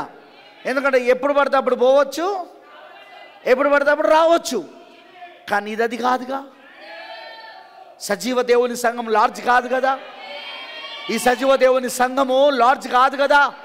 నువ్వెప్పుడు పడితే అప్పుడు రావడానికి, ఎప్పుడు పడితే అప్పుడు పోవడానికి. నీ టైమింగ్స్ పాటించకుండా మళ్ళీ ఆదివారం ఆరాధన టైమింగ్స్ పాటించారు. ఏ టైంలో అయినా పెట్టండి, వాళ్ళు ఆలస్యంగానే వస్తారు. పొద్దున పెట్టు ఆలస్యమే, మధ్యాహ్నం పెట్టు ఆలస్యమే, సాయంత్రం పెట్టు ఆలస్యమే. ఏ టైం చెప్పి ఇక నువ్వు కరెక్ట్ టైంకి వచ్చేది నాకు చెప్పు. ఆదివారం 11 గంటలకు ఆరాధన. ఎంత టైం ఉంటుంది మనకు 11 గంటల కంటే? 11 గంటల కంటే ఎంత టైం ఉంటుంది నీకు? పొద్దున ఆఫీస్కి వెళ్ళడానికి 10 గంటలకే పోవాలి నువ్వు, 9:30కే. స్కూల్కి పిల్లలు పోవాలంటే 8:30కే పోవాలి, కొన్నిసార్లు అయితే 7:30కే పోవాలి. కొన్ని స్కూల్స్ దూరం ఉంటాయి కాబట్టి నీకు దేవుడి మందిరమునకు రావడానికి, నీకు పొద్దున 11 గంటలకు నువ్వు దేవుడి మందిరానికి రావడానికి, ఇదేంటో తెలుసా? అపవాది నీ మనసులో కలగజేసిన ఒక నిర్లక్ష్యం. సృష్టికర్తను ఆరాధించకుండా నీకు ఒక నిర్లక్ష్యాన్ని తీసుకొచ్చేసాడు. నిర్లక్ష్యం చేస్తున్నాడు వాడు నీలో. ఆ సోమరితనము, ఆ నిర్లక్ష్యం వలన నీవు ఎంత నష్టపోతున్నావో తెలుసా? చూసుకో ఒకసారి. ఆరాధన చెయ్యకపోవడం కూడా పాపమే. ఆరాధన చేసే అవకాశం ఉండి చేయకపోయినా పాపమే. షడ్రక్ మెషక్ అబేద్నెగోలు వాళ్ళకి ఆరాధన చేసే అవకాశం లేదు. అయినా వాళ్ళు అగ్నిలో ఆరాధించారు. వాళ్ళు కరెక్టేనా కాదా? దానియేలు ఆరాధన చేసినందుకు తీసుకెళ్ళి ఆయనను సింహములో వేశారు. ఆయన అక్కడ కూడా ఆయన ఆరాధించాడు. పౌలు శీలలను బాగా కొట్టి, రక్తం వచ్చినట్లు కొట్టి, వాళ్ళంతా గాయాలై రక్తం కారుతున్నా తీసుకెళ్ళి చేతులు కాళ్ళను గొలుసులతో కట్టేసి అదిగో చెరసాల లోపల వేసిన వాళ్ళు అర్ధరాత్రి వేళ దేవుని ఆరాధించారు.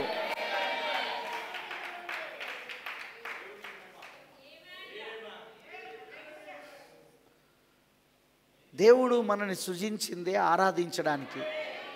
దేవుడు మనల్ని విమోచించింది ఆరాధించడానికి. అంటే పాస్టర్ గారు నాకు పనులు ఉన్నాయి, పాస్టర్ గారు అపవాది తెలుసు నీకు పనులు ఎట్లా పెట్టాలో, అపవాది తెలుసు నేను ఎట్లా బిజీ చేయాలో, అపవాది తెలుసు నీకు ఎట్లా కుటుంబ సమస్యలు తీసుకురావాలో, అపవాది తెలుసు నీకు ఎట్లా ఆర్థిక ఇబ్బందులు తీసుకురావాలో, అపవాది తెలుసు ఎట్లా నీకు సిట్టి కట్టలేటట్టు చేయాలో. దానివలన నువ్వు దేవుని ఆరాధించకుండా నిర్లక్ష్యముగా ఉండడమే వాడికి కావాలా. అదే అపవాది యొక్క తంత్రం. ఆ తంత్రం నీకు అర్థమయ్యేదాకా ఆరాధన విలువేంటో నీకు అర్థం కాదు. అర్థమైందా నేను చెప్పింది? ఈ రోజున చాలామంది దేవుని ఆరాధిస్తున్నారు అనుకుంటున్నారు, కానీ వాళ్ళకి తెలియకుండానే వాళ్ళు అపవాదిని ఆరాధిస్తున్నారు. నిర్లక్ష్యంగా ఉండడం కూడా అపవాదిని ఆరాధించడం, నిర్లక్ష్యంగా ఉండడం. నిజమది. వాడు నేను చదివినగా పోయిన వారం దేవుని దగ్గరున్న ఆరాధనను వాడు లాక్కోవాలని చూశాడు. వాడు ఎలా లాక్కుంటాడో వివిధ తంత్రాలను మనకు ప్రవక్త ఇందులో చెప్పాడు. అందులో ఒక తంత్రం ఏంటో తెలుసా? నువ్వు ఆరాధన చేయకుండా ఉండడం. అసలు ఆ రోజున ఆరాధన నువ్వు చేయకుండా ఉండడం, నిర్లక్ష్యం చేయడం అన్నమాట, అలక్ష్యం చేయడం. అప్పుడు ఏమవుతుందంటే ఆ రోజున నువ్వు ఆరాధన చేయలేదంటే ఇప్పుడు వాడు నీ దగ్గర నుండి ఆరాధన లాగేసుకున్నాడు. వాడు దేవుడికి చెందాల్సిన ఆరాధన వాడు లాగేసుకున్నాడు ఈ రోజున. Don't do it. చేయకండి. ఇప్పటికైనా మారండి, ఇప్పటికైనా మారుమనసు పొందండి, ఇప్పటికైనా పశ్చాత్తాపపడండి. నేను ఇంత వర్తమానం చెప్తున్నప్పుడు నాకు ఒక సంతోషకరమైన విషయం ఏంటంటే ఇంకా రక్తం అందుబాటులో ఉంది. పశ్చాత్తాప హృదయముతో ఎవరైనా వచ్చి, పశ్చాత్తాప హృదయముతో, మారు మనసు పొందిన హృదయముతో ఎవరైనా వచ్చి, ప్రభువా నేను తప్పు చేశాను, ఇప్పటిదాకా నేను నిర్లక్ష్యం చేశాను, నిజమే నువ్వు ఇప్పటిదాకా మాట్లాడింది వాస్తవమే ప్రభువా అని ఎవరైనా ప్రభు దగ్గర ఒప్పుకుంటే ఆయన క్షమించడానికి ఇంకా రక్తం అందుబాటులో ఉంది, ప్రాయశ్చితం అందుబాటులో ఉన్నది. ఇంకా పోగొట్టుకోకండి. కానీ ఈ దినములలో ఒక దినమున ఆ రక్తం అందుబాటులో ఉండదిగా. ఆ రక్తము తీసివేయబడుతుంది. అప్పుడు ఆ రక్తం కోసం ఎంత వెతికినా, ఎంత మారుమనసు పొందినా, ఎంత పశ్చాత్తాపపడినా, ఆ ప్రాయశ్చితం నాకు కావాలని ఎంత అడిగినా ఆ దినములు పూర్తయిపోయినాయి. ద్వారములు మూయబడ్డాయి, కృపద్వారాలు. ఇక నీకు అవకాశం ఉండదిగా. ఆ ద్వారాన్ని వెతికినా నీకు దొరకదప్పుడు. ఈ మధ్యాహ్నం ఈ ప్రసంగం చేసే సమయానికి ఇంకా రక్తం అందుబాటులో ఉంది. ఇప్పటికైనా మారుమనసు పొందండి, ఇప్పటికైనా పశ్చాత్తాపపడండి. ప్రవక్త అంటున్నాడు, సృష్టికర్త అయిన దేవునికి ఆరాధన చెందకుండా వాడు చేసేసాడు. మౌన దేవాలయాలు కూడా కట్టించేశాడు.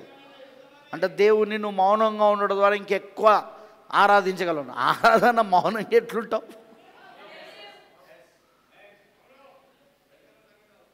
మనం చూసాం కదా, అక్కడ వాళ్ళు నోటితో స్తుతిస్తున్నారు. వాళ్ళు అక్కడ ప్రకటన 4లో పరలోకపు సమూహం అంతా నోటితో స్తుతిస్తూ ఉన్నారు. ప్రకటన 5లో కూడా నోటితో స్తుతిస్తూ ఉన్నారు. మౌనంగా ఉండి దేవుని ఎట్లా ఆరాధిస్తావు నువ్వు? ఆ విధంగా సృష్టికర్త అయిన దేవునికి ఆరాధన చెందకుండా వాడు దాదాపు నా నిర్లక్ష్యం చేసేటట్లు చేసేసాడట. అందుకే మన క్రైస్తవ సంఘాలలో కూడా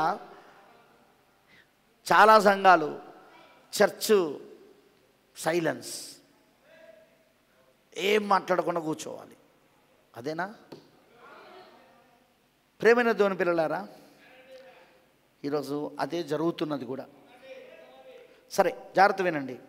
అందుకే వాడు ఏం చేశాడటంటే తల్లి మరియు శిష్యుల వైపు తిప్పేసినట్టు ఆరాధన.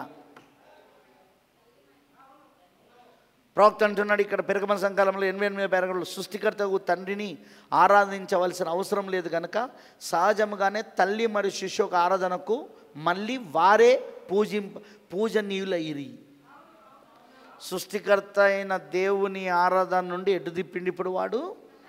తల్లి మరియు శిశువు కుమారుడు ఆరాధన. ఆ తర్వాత ఇక్కడ ప్రవక్త పేర్లు చెప్పుకుంటూ వస్తున్నాడు. తొందర చదువుతా, ఎందుకంటే నాకు ఇంకా ఇది ఆల్రెడీ పొద్దున నేను చెప్పేశాను, మీకోసం నేను మరలా రిపీట్ చేస్తానా? పొద్దున చెప్పిన నేను వినండి. ఈజిప్ట్లో కూడా అదే విధంగా తల్లి మరియు కుమారుడు ఐసిస్ మరియు ఓసరీస్గా పిలువబడచ్చు. ఆరాధించుట వాడుక. ఎక్కడ? ఈజిప్ట్లా. ఇండియాలో అది ఈసీ మరియు ఈశ్వర. ఈసీ మరియు ఈశ్వర. వింటున్నారా? ఆ పేర్ల యొక్క సారూప్యం గమనించండి. ఆసియాలో అది సైబులు మరియు డియోయూస్. రోమ్ మరి గ్రీసులో దానికి తగినట్లుగానే ఉండును. చైనాలోనూ అంతే. నేను చూపిస్తాను మీకు. చైనాలోని ప్రవేశించిన కొందరు రోమన్ క్యాథలిక్ మిషనరీలను సంరాశ్రమంలో ముంచివేసిన సంగతి వినండి. చైనాలోని వారు మడోనా మరి శిష్యును పూజించుచున్నారు. రోమన్ క్యాథలిక్లు కొందరు మిషనరీలు సువార్త చెప్దామని చైనాలకు పోతేనట. చైనాలో అక్కడ వాళ్ళ ఆరాధన చూసి సంరాశ్రములకు మునిగిపోయారట. దానికి కారణం ఏంటంటే వీళ్ళు ఎలాగైతే తల్లి శిష్యుని ఆరాధిస్తున్నారో అక్కడ కూడా చైనాలో ఆల్రెడీ మడోనా మరియు శిష్యుని పూజించే అలవాటు వాళ్ళకు ఉన్నది. ఆ శిష్యు యొక్క శిరస్సు పైన కాంతి పుంజములు ఏటవాలుగా పడి కనబడుచున్నవి. తెలుసుగా? విగ్రహం చుట్టూ. ఆ విగ్రహమునకు వాటికన్లో ఉన్న విగ్రహమునకు ఏమీ తేడా లేదు. కొన్ని ముఖ కవలికలలో తప్ప పెద్ద మార్పు ఎక్కడా లేదు. 89వ పారాగ్రాఫ్. అసలు తల్లి మరియు బాలుని కనిపెట్టవలసిన అవసరం ఇప్పుడు మనకు ఉన్నది. ఇన్ని దేశాలలో వివిధ పేర్లతో ఈ తల్లి మరియు ఈ బాలుడి యొక్క ఆరాధన ఉంది కదా, అసలు దాన్ని తెలుసుకోవాల్సిన అవసరం ఉంది ఇప్పుడు. బబులోని యొక్క అసలు దేవతామూర్తి సెమిరామిస్. ఇదంతా ఎక్కడి నుండి వచ్చిందంటే బబులోన్ నుండి వచ్చింది. బబులోన్ నుండి వీళ్ళు చెప్పాను కదా నేను, వివిధ పేర్లతో పిలుస్తున్నారు కానీ అదే మూలం. తల్లి కుమారుని ఆరాధన, తల్లి శిశువు యొక్క ఆరాధన. ప్రవక్త అంటున్నాడు బబులోన్ యొక్క అసలు దేవతామూర్తి సెమిరామిస్. ఆమెను తూర్పు దేశంలో రియా అని పిలిచేదరు. వింటున్నారా? తూర్పు దేశంలో ఆమెను, అంటే పేరు వేరు, భాషను బట్టి పేర్లు మారినాయి కానీ అదే దేవత, అదే విగ్రహము, అదే సిద్ధాంతం, అదే మూలము. బబులోను మతం, బబులోను సిద్ధాంతం అంటే అర్థమైందా? ఆమెను తూర్పు దేశంలో రియా అని పిలిచేదరు. ఆమె తన చేతులలో ఒక కుమారుని ఎత్తుకుని ఉన్నది. శిశువుగా పిలువబడినా కానీ అతడు పొడువుగాను బలముగాను అందముగాను ఉండెను. ఆ విగ్రహం ఎట్లుండేదంట? శిశువుగా పిలువబడ్డాడు, ఆమె ఎత్తుకున్న ఆ పిల్లవాడు, కానీ పొడుగ్గా బలముగా అందంగా ఉండెను. ముఖ్యంగా స్త్రీలను వశపరుచుకున్నట్లు ఉండెను. ఇప్పుడు చూడండి లేఖనం హెజ్కేలు 8:14. ఇందులో హెజ్కేలు 8:14 చదువుదాము. అతనిని తమ్మోజ్ అని పిలిచాను. హెజ్కేలు 8వ అధ్యాయం చూడండి ఒకసారి. 8వ అధ్యాయం 14వ వచనం. యెహోవా మందిరపు ఉత్తర ద్వారము దగ్గర నన్ను దింపగా అక్కడ స్త్రీలు కూర్చుండి తమ్మోజు దేవతను గూర్చి ఏడ్చుట చూచితిని. తమ్మోజు అతడు స్త్రీలను వశపరుచుకునేవాడుగా ఉన్నాడు అతను. అందుకే ఇక్కడ కూడా మనం 8వ అధ్యాయం 14 వచ్చాం. హెజ్కేలు గ్రంథం 8:14లో మరి ప్రవక్త హెజ్కేలు ఇలాగంటున్నాడు, యెహోవా మందిరపు ఉత్తర ద్వారము దగ్గర నన్ను దింపగా అక్కడ స్త్రీలు కూర్చుండి తమ్మోజు దేవతను గూర్చి ఏడ్చుట చూచి తిని, అలంకారప్రాయమగు రాతలను రాయువారు అతనిని బాకాస్ అని పిలిచిరి. ఈ తమ్మోజుని ఏమని పిలిచారట? బాకాస్. బబులోనులకు అతడు నైనస్. వింటున్నారా నేను చెప్పింది? బబులోనులకు అతను నైనస్ అని పిలువబడ్డాడు. బబులోనులు అతని నైనస్ అన్నారు, కొందరు ఆయనను బాకాస్ అన్నారు. బైబిల్ అంటుంది తమ్మూజ్ అంటున్నది. వింటున్నారా? పేర్లు వేరువేరైనా ఒకరిని గురించే మాట్లాడుతుంది. అతడు చేతులలోని శిశువుగా ఎందుకు చూపబడినో ఆ వాస్తవమును చూడండి. అయినా కానీ అతడు ఒక గొప్ప బలశాలిగా ఎందుకు చూపబడినో గ్రహించండి. శిశువే కానీ బలశాలిగా కనబడతాడు. కండరాళ్ళు ఉన్నట్టుగా, పొడుగ్గా, అందంగా, కానీ తలెత్తుకొని ఉన్నది. వారు ఆ విగ్రహమును భర్త కుమారుడని పిలిచేవారు. ఏంటిది? భర్త కుమారుడు. ఆ పిల్లోడు ఆమెకు భర్త మరియు కుమారుడు. వింటున్నారా? వాని యొక్క బిరుదులలో ఒకటి ఏమనగా తల్లి యొక్క భర్త. తల్లి యొక్క భర్త. ఇండియాలో ఈ ఇద్దరిని ఈశ్వర మరియు ఈసీగా పిలిచేదరు. పోయిన వారంలో విదేశాలలో ఒక అబ్బాయి తన సొంత తల్లిని పెళ్లి చేసుకున్నాడు. అది పేపర్లో పడింది, న్యూస్లో వచ్చింది. అది సొంత తల్లిని పెళ్లి చేసుకున్నాడు. నిజం. ఏది? తనను కని పెంచిన తల్లిని పెళ్లి చేసుకున్నాడు. దాన్ని చాలామంది ప్రశంసించారు. మంచి పని చేసినావు నువ్వెందుకు ఈమెను పెళ్లి చేసుకుంటున్నావు అంటే, ఇన్ని రోజులు మమ్మల్ని కష్టపడి పెంచింది, నన్ను చాలా కష్టపడింది నా కోసం, కాబట్టి ఇక నుండి ఆమెకు నేను సంతోషాన్ని కలిగించడానికి నేను పెళ్లి చేసుకున్నాను అన్నాడట. ఎంత దారుణం! కానీ దాన్ని ఈరోజు ప్రపంచమంతా ఏమంటుందో తెలుసా? నువ్వు త్యాగమూర్తివి, నువ్వు గొప్పోడివి. నిజమండి నేను అన్నది అది. ఆల్రెడీ వీళ్ళకు ఆ విగ్రహమును భర్త కుమారుడు అని పిలిచే విగ్రహాలు ఉన్నాయి కదా, సో అది పెద్ద లెక్క కాదు. ఇండియాలో ఈ ఇద్దరిని ఈశ్వర మరియు ఈసీగా పిలిచేదరు. అతడు భర్త శిశువుగా పిలువబడి తన సొంత భార్య యొక్క రొమ్మును హత్తుకొని ఉండెను. అతడు అంటే భర్త శిశువుగా పిలువబడి తన సొంత భార్య యొక్క రొమ్మును హత్తుకొని ఉండెను. 90వ పారాగ్రాఫ్. ఈ నైనస్ బైబిల్లోని నిమ్రోద్ అని మనం చరిత్రను ఆది కాండంలోని సంగతులతో పోల్చినతో నిశ్చయమగును. ఈ నైనస్ ఎవరైతే ఉన్నారో, ఈ నైనసే బాకాస్. ఈ బాకాస్ ఎవరో కాదు కానీ ఆ కుమారుడు సెమిరామిస్ ఎత్తుకొని ఉన్న కుమారుడు, అది ఎవరో కాదు కానీ అది తమ్మోజ్ అని పిలువబడుతున్నాడు. అతను ఎవరో కాదు కానీ, ఈ నైనస్ ఎవరో కాదు కానీ, ఇతను ఆది కాండంలోని చరిత్రలో చూస్తే ఇతను ఎవరంటే నిమ్రోద్ అయి ఉన్నాడు. పట్టుకున్నారా మీరు? ఇప్పుడు చరిత్రకారుల దగ్గరికి వెళ్ళి చరిత్ర ఆధారాలు తీస్తాడు ప్రవక్త. చరిత్రకారుల దగ్గరికి వెళ్ళి నిజంగా ఆయన చదివిండి పుస్తకాలు. ఆయన దగ్గర పెద్ద లైబ్రరీ ఉంది ఆయన దగ్గర. ఆ చరిత్రకారు పేరు ఏం పేరంటే పొంపియస్ ఇట్లు చెప్పాను. నైనస్ అషూరియా రాజు. చదివినాం కదా అతని రాజ్యం ఏంటిది? అషూరియా. గుర్తుందా నీకు? అషూరియా రాజు. అతడు జయించవలనని కోరిక కలుగుండి ప్రాచీన జీవన విధానములను మార్చెను. ఇప్పుడు చరిత్రకారుడు ఎవరైనా అప్పుడు ఆ సమయంలో ఉన్న చరిత్రకారుడు ఏమంటున్నాడంటే నైనస్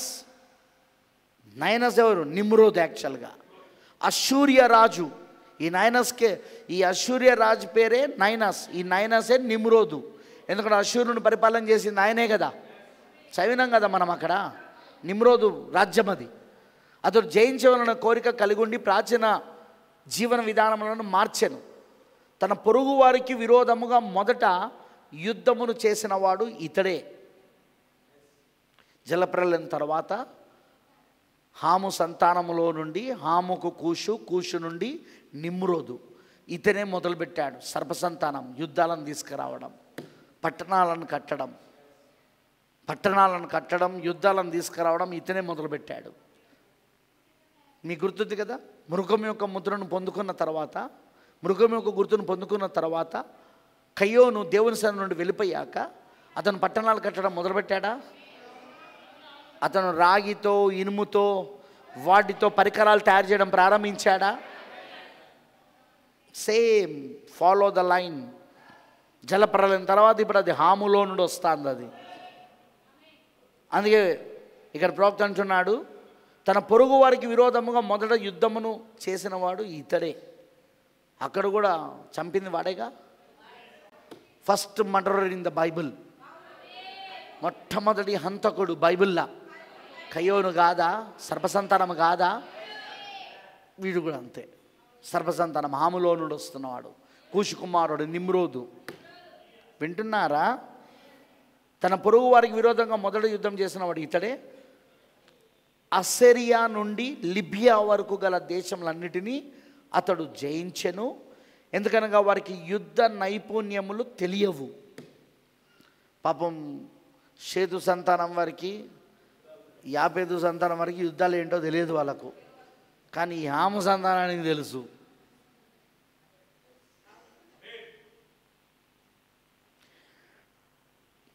డియోడరస్ చెప్పాను, ఇతను ఇంకొక చరిత్రకారుడు. ఇతనేమని చెప్పాడు? ఫస్ట్ మనం చదివిందో పొంపియస్ చెప్పింది చదివినాం.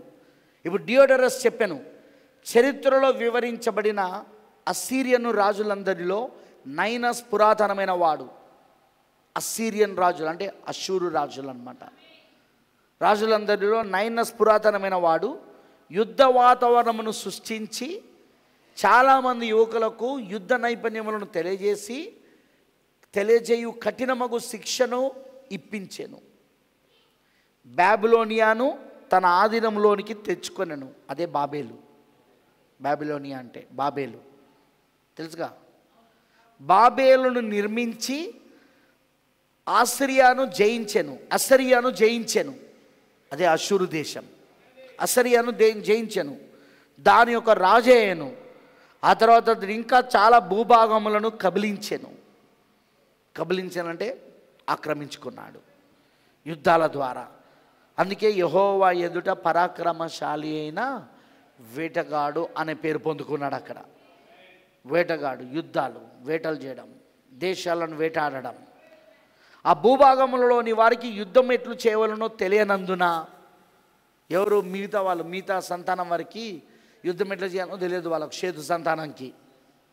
ఓడిపోయి ఆధునిక రీతిలో జీవించసాగిరని హంపియస్ చెప్పాను. ఇతను ఇంకొక చరిత్రకారుడు హంపియస్. ఇప్పుడు ఆదికాండం 10లో నిమ్రోదు రాజ్యం గురించి ఇట్లు చెప్పబడెను. షీనోరు దేశములోని బాబేలు, ఎరకు, అక్కదు, కల్నే అని పట్టణములు అతని రాజ్యమునకు మొదలు. ఆ దేశంలో నుండి అషూరుకు వెళ్ళినవి నినేవేను, కాలావును మొదలుగునవి. అదేగా మనం చదివింది ఇక్కడ లేఖనంలో ఆదికాండం 10లో అషూరు. కానీ అనువాదకులు అషూరును ఒక నామవాచకముగా తర్జుమా చేసి తప్పు చేసిరి. అషూరు అనేది నామవాచకం కాదు, ఒక పేరు కాదు. అది ప్రవక్త అంటున్నాడు అది క్రియ. ఏంటిది? క్రియ. అది క్రియ. కల్దీయుల భాషలో దానికి అర్థం బలముగా చేయుట. అషూరు అంటే అర్థం ఏంటిదట? బలముగా చేయుట. అతను బలముగా చేయబడడం అన్నమాట. అందుకే అతను అషూరు రాజు అని పిలువబడ్డాడు. బలవంతుడైన రాజు, గొప్పవాడైన రాజు అని పిలువబడ్డాడు. వింటున్నారని అన్నది.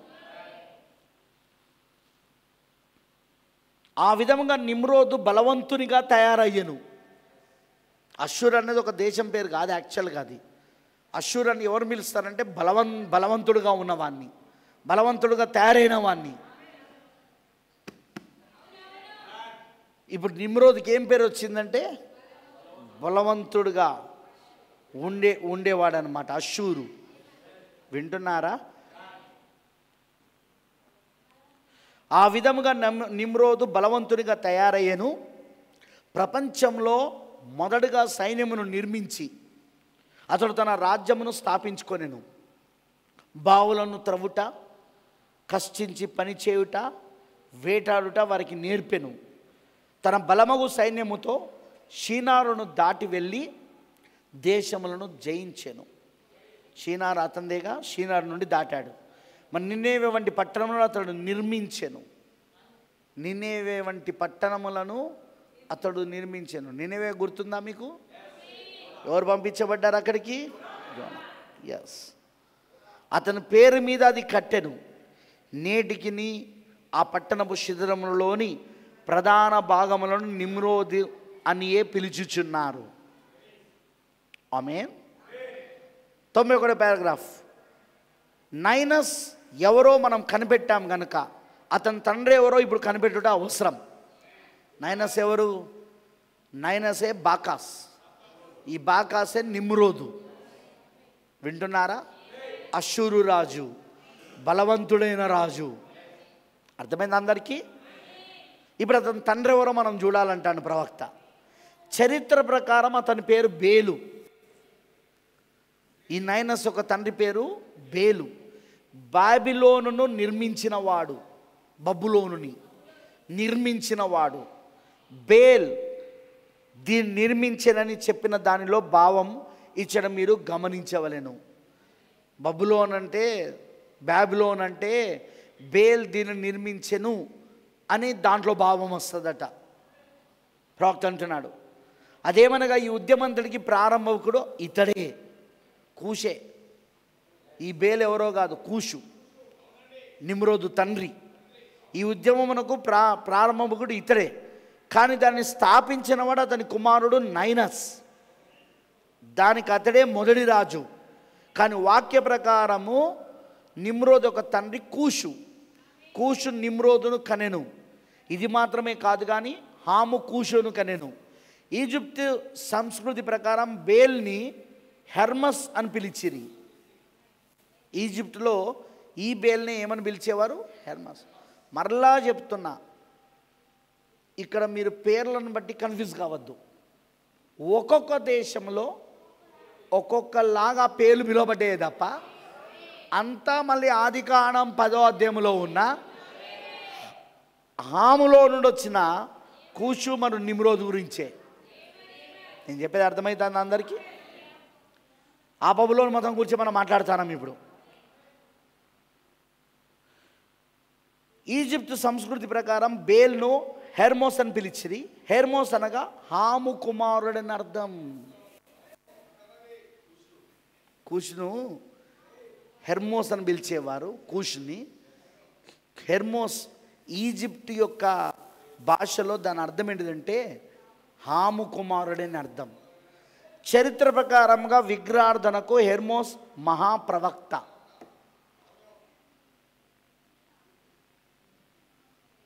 జలప్రలయం ముందు వరకు నోవాహుతో ఉన్న వీళ్ళందరూ ఎవరు? షేము, హాము, యాపేతు ఏకదేవుని ఆరాధన చేసేవారు. బాగా వినండి, ఏకదేవుని ఆరాధన చేసేవారు. ఎందుకంటే నోవాహు ఏకదేవుని ఆరాధికుడు. నోవాహు ఏకదేవుని ఆరాధికుడు. కానీ జలప్రలయం తర్వాత ఈ ముగ్గురు బయటకు వచ్చాక షేతు ఏకదేవుని ఆరాధన చేస్తున్నాడు. షేతు సంతానం. కానీ హాము సంతానం వారే ఏమయ్యారట? హాము సంతానం వారు ఏమయ్యారట? వాళ్ళు సర్పసంతానమై ఉన్నందున సత్యము నుండి తొలగిపోయి ఏకదేవుని ఆరాధన నుండి బహుదేవత ఆరాధన వైపు తిరిగారని ప్రవక్త ఆల్రెడీ చెప్పడం మనం చదివినాం. మనం అక్కడ ఏకదేవుని ఆరాధన నుండి బహుదేవత ఆరాధన వైపు వాళ్ళు తిరిగారని ప్రవక్త చెప్పాడు. నేను చెప్పేది పట్టుకున్నారా మీరు? వాళ్ళు అక్కడ వాళ్ళు తిరిగిన తర్వాత అందులో నుండి కూషు, బబులోను వ్యవస్థాపకుడు, కానీ కూషు బహుదేవత ఆరాధన తీసుకొచ్చిన వాడు. ఆ తర్వాత అతని కుమారుడు నిమ్రోదు ఆ బబులోని స్థాపించి బలపరిచినవాడు, విస్తరించినవాడు. అతను అదిగో షేతు సంతానంపైకి, వాళ్ళకు యుద్ధాలు అంటే ఏంటో తెలియదు వాళ్ళ దగ్గర యుద్ధోపకరణాలు లేవు వాళ్ళ దగ్గర ఏమి లేవు వాళ్ళ దగ్గర. కానీ అన్ని యుద్ధోపకరణాలు తయారు చేసుకొని తను యవనస్తులకు శిక్షణలు ఇప్పించి యుద్ధానికి బయలుదేరి సులువుగా వాళ్ళను ఓడించి వాళ్ళను షీనారులోనికి తీసుకొచ్చాడు, తన రాజ్యంలోనికి తీసుకొచ్చుకున్నాడు. అందుకే తన అశ్షూరు రాజు అని పిలువబడ్డాడు.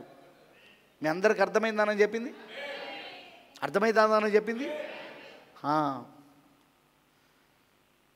ఇక్కడ ప్రవక్త అంటున్నాడు, విగ్రహార్థన చరిత్ర ప్రకారంగా విగ్రహార్థనకు హెర్మోస్ మహాప్రవక్త, దేవతల యొక్క అనువాదకుడు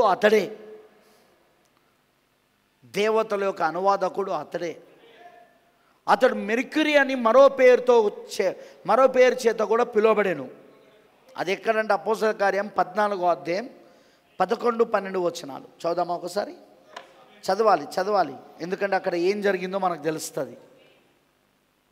అపోస్తల కార్యం 14వ అధ్యాయం 11-12 వచనాలలో పౌలుకు బర్నబాకు వాళ్ళు ఆ పేర్లు పెట్టారు. వాళ్ళు మెర్క్యూరీ, 2 దేవతల పేర్లు పెట్టారు వాళ్ళు, పౌలుకు బర్నబాకి, ఆ ఊరి జనాంగం వారు. అపోస్తల కార్యం 14వ అధ్యాయం 11-12 వచనాలు.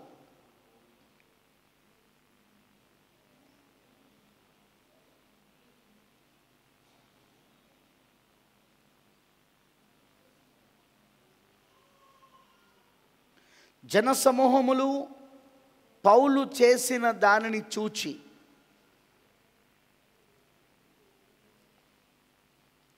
లికోయనియా భాషలో, ఏం భాష?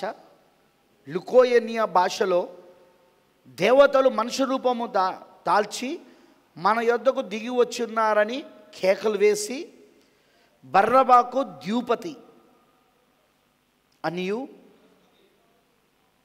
పౌలు ముఖ్య ప్రసంగినందున అతనికి హెర్మే అనియు పేరు పెట్టాను. వింటున్నారా? హెర్మే అంటే మెర్క్యూరీ, జూపిటర్. వింటున్నారా? ఇందాక నేను పంపించింది అక్కడ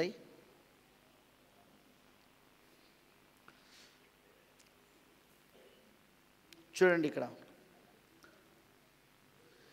ఇది అస్సిరియా వారి త్రిత్వం. ఇది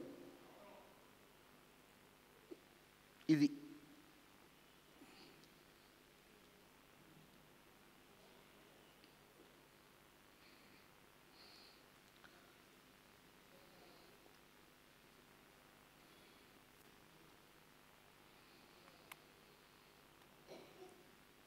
అస్సిరియా వారి త్రిత్వం.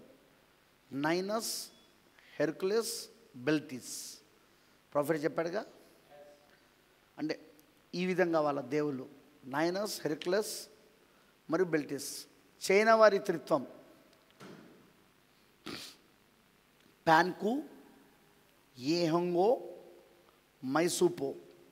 ఒకటి గుర్తుపెట్టుకోండి, పేరు ఏదైనా కావచ్చు, మూలం ఒకటే, అది మర్చిపోకండి.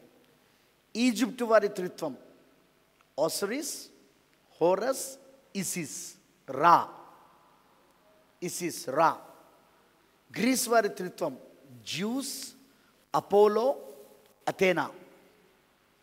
ఇండియా వారి త్రిత్వం బ్రహ్మ, విష్ణు, శివుడు. రోమన్ వారి త్రిత్వం జూపిటర్, మార్స్, వీనస్. ఇవి ఇవి త్రిత్వం, ముగ్గురు దేవుళ్ళు, త్రియేక త్రిత్వం అనే ముగ్గురు దేవుళ్ళు. ఇప్పుడు మనం మాట్లాడుకుంటుందో తల్లి కుమారుని యొక్క ఆరాధన గురించి. ఆ కుమారుడు ఎవరు, ఆ కుమారుని తండ్రి ఎవరో మనం మాట్లాడుకుంటున్నాం. అమ్మనంటారా? అర్థమవుతుందా? ఇప్పుడు అపోస్తల కార్యం 14వ అధ్యాయంలో వారు ఏమని పేర్లు పెట్టారట? బర్నబాకో ఏమని పేరు పెట్టారు? బర్నబాకి ద్యూపతి. వింటున్నారా?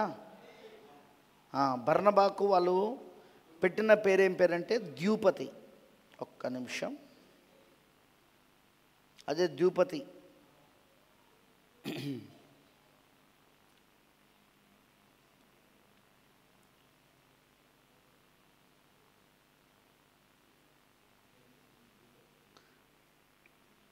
జూపిటర్. బర్నబాకి జూపిటర్ అంటే బృహస్పతి, ద్యూపతి, జూపిటర్. మీకు తెలుసుగా ఉన్నాయి కదా, గ్రహాలు ఉన్నాయి కదా.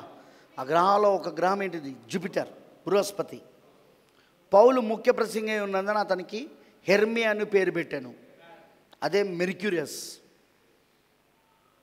ప్రాఫెట్ అదే చెప్తున్నాడు, మెర్క్యూరీ, మెర్క్యూరియస్, మెర్క్యూరీ అంటే హెర్మే. హెర్మెస్ యొక్క అర్థం ఏంటిది ఇప్పుడు? మెర్క్యూరీ. హెర్మెస్ అతను ఒక మహాప్రవక్త, దేవతలకు అనువాదకుడు అతడే. ఎవరు? కూషుని కూర్చు మాట్లాడుతున్నాడు కదా, అతడు మెర్క్యూరీ అని మరో పేరుతో, మెర్క్యూరీ అంటే హెర్మే అని మరే పేరుతో కూడా పిలువబడెను. అదే అపోస్తల కార్యం 14వ అధ్యాయం 11-12 వచనాల్లో చదవండి. హల్లెలూయా. ఇవి దీని గురించి హాయ్ జీసస్ చెప్పును. బెల్, హెర్మాస్, మెర్క్యూరీ మొదలగు నామములో దేవునిగా అతడు పిలువబడెను. చాలా యుగముల వరకు మానవులు జోన్ ప్రభుత్వం కింద జీవించిరి. రోమన్ జోన్ కాదు, హెబ్రీల యొక్క యెహోవా, రోమను చరిత్ర కంటే ముందున్నవాడు. పట్టణములు కానీ చట్టములు కానీ ఏమీ లేకుండా అందరూ ఒకే భాషను మాట్లాడుచుందిరి. కానీ ఆ తర్వాత మెర్క్యూరీ, బెల్, కూషు మానవుల భాషలను అనువదించుటకు వచ్చెను. మానవుల భాషలను అనువదించుటకు వచ్చెను. అనువాదుకుని హెర్మినిటస్ అని పిలిచేవారు. అనువాదుకుని ఏమని పిలిచేవారట? హెర్మినిటస్ అని పిలిచేవాడు. అతడే రాజ్యం పంచెను. ఆ తర్వాత ఆ తర్వాత వైషమ్యులు ప్రారంభమాయెను. దీన్ని బట్టి చూడగా బెల్ లేదా కూషు నిమ్రోద్ యొక్క తండ్రి ప్రజలను దేవుని నుండి దూరం చేసి అసలు మూల సూత్రధారి అని చెప్పవచ్చును. ఈ నిమ్రోదే ఈ కూషే అసలైన సూత్రధారి, నిమ్రోదు తండ్రి. వింటున్నారా? ఇతనికి బెల్ అనే పేరుంది, ఇతనికి హెర్మోన్ అనే పేరు ఉంది, హెర్మోస్ అనే పేరు. అవునా? హల్లెలూయా. ఇతను బెల్, హెర్మోస్ అనే పేరు వినబడ్డాడు. మెర్క్యూరీ, ఇంకో పేరేంటి? మెర్క్యూరీ. ఇతనికి అవన్నీ పేర్లు ఎందుకు వచ్చినాయి? అతను చేస్తున్న పనిని బట్టి ఆ పేర్లు వచ్చినాయి. అక్కడ మానవుల భాషలను అనువదించడం మొదలుపెట్టాడు. అతడే రాజ్యములను పంచాడు. అప్పటిదాకా అందరూ ఒకే రాజ్యంగా ఉండేవారు, అందరూ ఒకే దేశంగా ఉండేవారు, ఒకే భాష మాట్లాడేవారు. ఇతను వచ్చి రాజ్యాలను చేయడం మొదలుపెట్టాడు, విభజించడం మొదలుపెట్టాడు. నేను చెప్పేది అర్థమవుతుందా? మరియు ఇతను మానవుల భాషలను అనువదించడం మొదలుపెట్టాడు. మానవుల భాషలకు ఆమెనంటారా? అనువాదం చెప్పడం మొదలుపెట్టాడు. ఆ తర్వాత వైషమ్యములు ప్రారంభమయ్యాను. దీన్ని బట్టి చూడగా బెల్ లేదా కూషు నిమ్రోద్ యొక్క తండ్రి ప్రజలను నిజమగు దేవుని నుండి దూరం చేసి అసలు మూల సూత్రధారని చెప్పవచ్చును.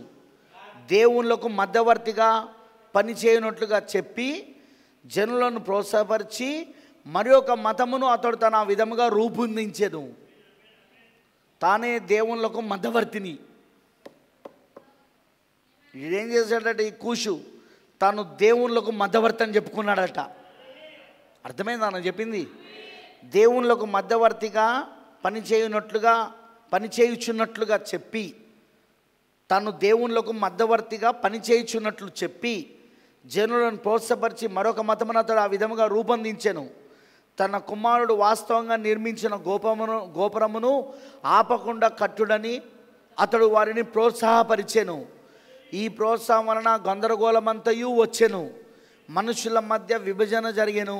ఆ విధంగా అతడు అనువాదకుడు మరియు గందరగోళకర్త.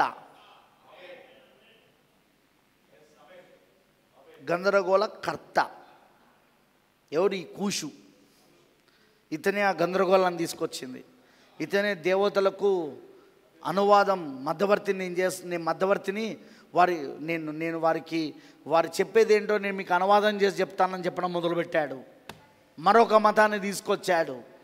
ఎందుకు? జలప్రలయానికి ముందు ఓడలో ఏకదేవుని ఆరాధన ఉండే. నోవా వాళ్ళ కుటుంబానికి నేర్పింది ఏకదేవుని ఆరాధన, ఏకైక దేవుని ఆరాధన. కానీ ఓడలో నుండి బయటకు వచ్చిన తర్వాత అదిగో బహుదేవత ఆరాధన ఎక్కడి నుండి వచ్చిందంటే కూషు దగ్గర నుండి మొదలైంది. అది కూషు ఇదంతా చేశాడని క్లియర్గా ప్రవక్త మనకు చరిత్ర ప్రకారంగా బైబిల్ ప్రకారంగా చూపిస్తున్నాడు అక్కడ. అమనంటారా? నేను చెప్పే అర్థమైందా? ఇంకా దీని గురించి సాయంత్రం చూసుకుందాం. ఎందుకు ఈ చరిత్ర మనకు తెలియాలి? ఎందుకంటే మనం ఎందులో నుండి బయటకు వచ్చినామో తెలుసా మీరు? ఏదో బ్యాప్టిస్టు, ఏదో పెంతకోస్తు కాదు, బబులో నుండి బయటకు వచ్చినాం మనం. దీని బబులోను ప్రారంభమైంది ఎక్కడ? దాని మూలం ఏంటిది అసలు? దాని సిద్ధాంతం ఏంటిది అసలు? దాన్ని స్థాపించింది ఎవరు? ఈరోజు ఇన్ని విభజనలు తీసుకొచ్చింది ఎవరు? ఈ ఏకైక దేవుని ఆరాధన చేసే ప్రపంచము బహుదేవత ఆరాధన వైపు ఎలా తిరిగినది, విగ్రహారాధనల వైపు ఎలా తిరిగినది, అన్యత్వం ఏ విధంగా ప్రవేశించినది, ఈ చరిత్ర అంతా మనకు తెలవాలి ఈ రోజున. ఎందుకంటే మనం అన్యత్వంలో నుండి బయటికి పిలువబడ్డాం, మనం విగ్రహార్థంలో నుండి మనం బయటికి పిలువబడ్డాం, బబులో నుండి మనం బయటికి పిలువబడ్డాం. అవునా? అనేక దేవతల ఆరాధన నుండి, ఒక దేవుడు కాదు, ఏకైక దేవుడు కాదు, బహుదేవత ఆరాధన నుండి బయటికి పిలువబడ్డాం మనం. బ్రదర్, క్రైస్తవులు మరి మిగతా క్రైస్తవులు అందరూ ఇంకా అందులోనే ఉన్నారు. వాళ్ళు బహుదేవత ఆరాధనలోనే ఉన్నారు. అదే త్రిత్వాన్ని వాళ్ళు పూజిస్తూ ఉన్నారు ఈ రోజున. ఒక్కొక్క దేశంలో ఒక్కొక్క పేర్లతో పిలువబడ్డాయి, కానీ మూలం మాత్రం అదే త్రిత్వం, కానీ మూలం మాత్రం అదే బహుదేవత ఆరాధన. అందుకే క్రైస్తవులు నేడు తండ్రియే కుమారుడు అంటే ఒప్పుకోరు. త్రిత్వ సిద్ధాంతాన్ని నమ్మేవాళ్ళు, త్రియేక సిద్ధాంతాన్ని నమ్మేవాళ్ళు దేవుల్లో ముగ్గురు ఉన్నారంటారు. తండ్రియే కుమారుడు అంటే నమ్మరు వాళ్ళు. పాత నియమంలో యెహోవాయే, కొత్త నియమంలో యేసుక్రీస్తు అంటే నమ్మరు వాళ్ళు. తండ్రి వేరు కుమారుడు వేరు అంటారు వాళ్ళు. మనం ఎక్కడి నుండి బయటకు వచ్చినామో అర్థమైందా? ఏ అన్యత్వములో నుండి బయటకు వచ్చామో అర్థమైందా? క్రైస్తత్వం ఈరోజు మోసపరచబడి అన్యత్వంలో ఉందా లేదా? అన్యత్వము సిద్ధాంతాన్ని వీళ్ళు పాటిస్తున్నారా లేదా? త్రిత్వం అనేది అన్యత్వం సిద్ధాంతం కాదా? అంత క్లియర్గా దేవుడు పదాజ్ఞలలో మొదటి ఆజ్ఞల నేనే దేవుడను, నేను తప్ప వేరొక దేవుడు లేడని చెప్పాడు. నేను తప్ప వేరొక దేవుడు లేడని చెప్పిన తర్వాత కూడా వీళ్ళు ఇంకా ముగ్గురు దేవుళ్ళు నమ్మడం ఆశ్చర్యంగా లేదా? 2000 సంవత్సరాల క్రితం భూమి పైన జన్మించింది అది దేవుడే అంటే వీళ్ళు నమ్మరు. వాళ్ళు ఆ యేసుక్రీస్తే, ఆ యెహోవా అంటే నమ్మరు వాళ్ళు. వీళ్ళు ఈ కుమారుడే ఆ తండ్రి అంటే నమ్మరు వాళ్ళు ఈ రోజున. అందుకే మనము ఆ అన్యత్వం నుండి బయటికి పిలువబడ్డాం. గుర్తుంచుకోండి, ఇది ఆదికాండంలో జరిగిన చరిత్ర.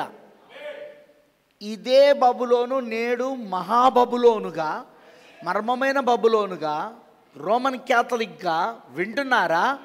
క్రీస్తు శకం 320 సంవత్సరమున అదిగో ఆ త్రిత్వాన్ని తీసుకొచ్చి పెట్టింది క్రైస్తత్వంలో. ఆ అన్య ఆచారాలు, ఆ అన్య పండుగలు, ఆ అన్య విగ్రహాలు వింటున్నారా? అదే బబులోను మొదలుపెట్టింది చూడు ప్రారంభంలో. అది రోమ్లో కూడా వచ్చింది కదా, అది అన్య రోమ్లో కూడా వచ్చింది కదా. అది ప్రారంభంలో ప్రారంభించిన బబులోను అన్య రోమ్లో కూడా ప్రాకింది కదా ఆ సిద్ధాంతాలు, ఆ విగ్రహాలు అవన్నీ కూడా. ఈ అన్య రోములో నుండి ఇప్పుడు అది ఎక్కడ రోమన్ క్యాథలిక్ ద్వారా క్రైస్తత్వంలోకి వచ్చినాయి. అవి పట్టుకున్నారా? ఈ అన్య రోములో ఉన్న ఇవన్నీ ఆరాధనలు, సిద్ధాంతాలు, లేకపోతే దాని ఏమంటే ఆ విగ్రహాలు, అవన్నీ కూడా జస్ట్ పేర్లు మార్చేసి, కేవలం పేర్లు మార్చేసి క్రైస్తత్వంలోనికి తీసుకొచ్చారు. దాన్ని ఇప్పుడు ప్రొటెస్టెంట్ సంఘాలు కూడా పాటిస్తున్నాయి. దాన్ని ఇప్పుడు రోమన్ క్యాథలిక్ నుండి బయటకు వచ్చినామని చెప్పుకుంటున్న ప్రొటెస్టెంట్ సంఘాలు కూడా పాటిస్తున్నాయి. అందుకే మనం ఈరోజు బయటకు వస్తాం. మనం బబులోను నుండి బయటికి పిలవబడుట, బబులోను నుండి వేరవుట, ఆ గందరగోళము నుండి వేరవ్వడం.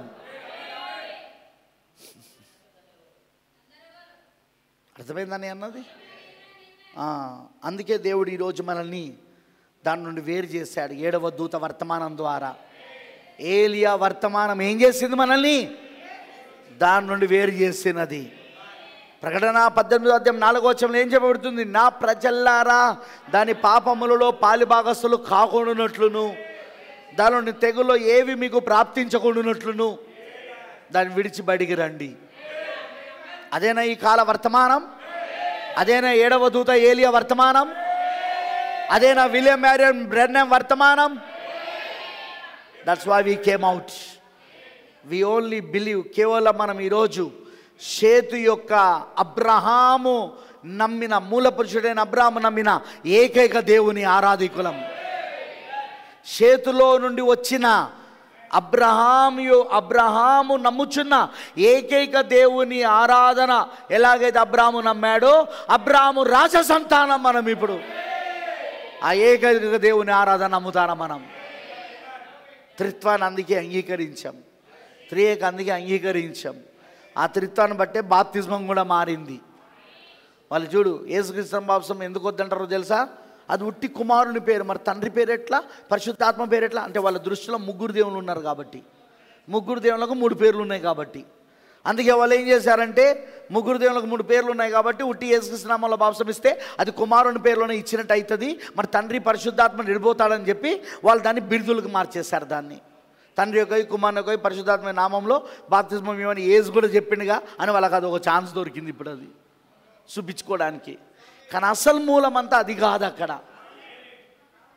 వాళ్ళు 3 దేవుళ్ళు నమ్ముతున్న బహుదేవత ఆరాధికులు కాబట్టే, ఈ క్రైస్తవులు బహుదేవత ఆరాధికులు కాబట్టి, త్రిత్వము త్రియేకాని 3 దేవుళ్ళు నమ్ముతున్న బహుదేవత ఆరాధికులు కాబట్టే, అందుకే వీళ్ళు బాప్తిజమం కూడా తండ్రి కుమార పరిశుద్ధాత్మ నామంలో ఇవ్వడం మొదలుపెట్టారు, తీసుకోవడం ప్రారంభించారు. బ్రదర్, ఇప్పుడు నువ్వు ఒక డినామినేషన్కి వెళ్ళి నువ్వు ఆరాధన చేసినవంటే నేను చెప్పాలా, నువ్వు విగ్రహార్థన చేస్తాను. నిజం. నమ్మితే నమ్ము, లేకపోతే లేదు. నువ్వు ఈరోజు ఒక సంఘశాఖకు వెళ్ళి నువ్వు ఆరాధన చేస్తానంటే నీకు తెలియకుండానే నువ్వు విగ్రహార్థన చేస్తాను. నీకు తెలియకుండానే నువ్వు బబులోను మతాన్ని అనుసరిస్తున్నావు. నువ్వు ఏది నేను అనేది ఆ గుళ్ళ గురించి, హిందూ గుళ్ళ గురించి మాట్లాడతలేను, నేను క్రైస్తవ సంఘాల గురించి మాట్లాడతానా. నాకు తెలిసి ఈ మెసేజ్ విన్న తర్వాత డినామినేషన్ వాళ్ళకి చాలా కోపం వస్తుంది నా మీద, బాగా కోపం వచ్చేస్తుంది. ఎంత పెద్ద పెద్ద మాటలు అంటాను మమ్మల్ని అని మళ్ళీ రెచ్చిపోయే అవకాశం కూడా ఉంది. రెచ్చిపోని వాళ్ళు ఎంత రెచ్చిపోతే మనం అంత రెచ్చిపోదాం.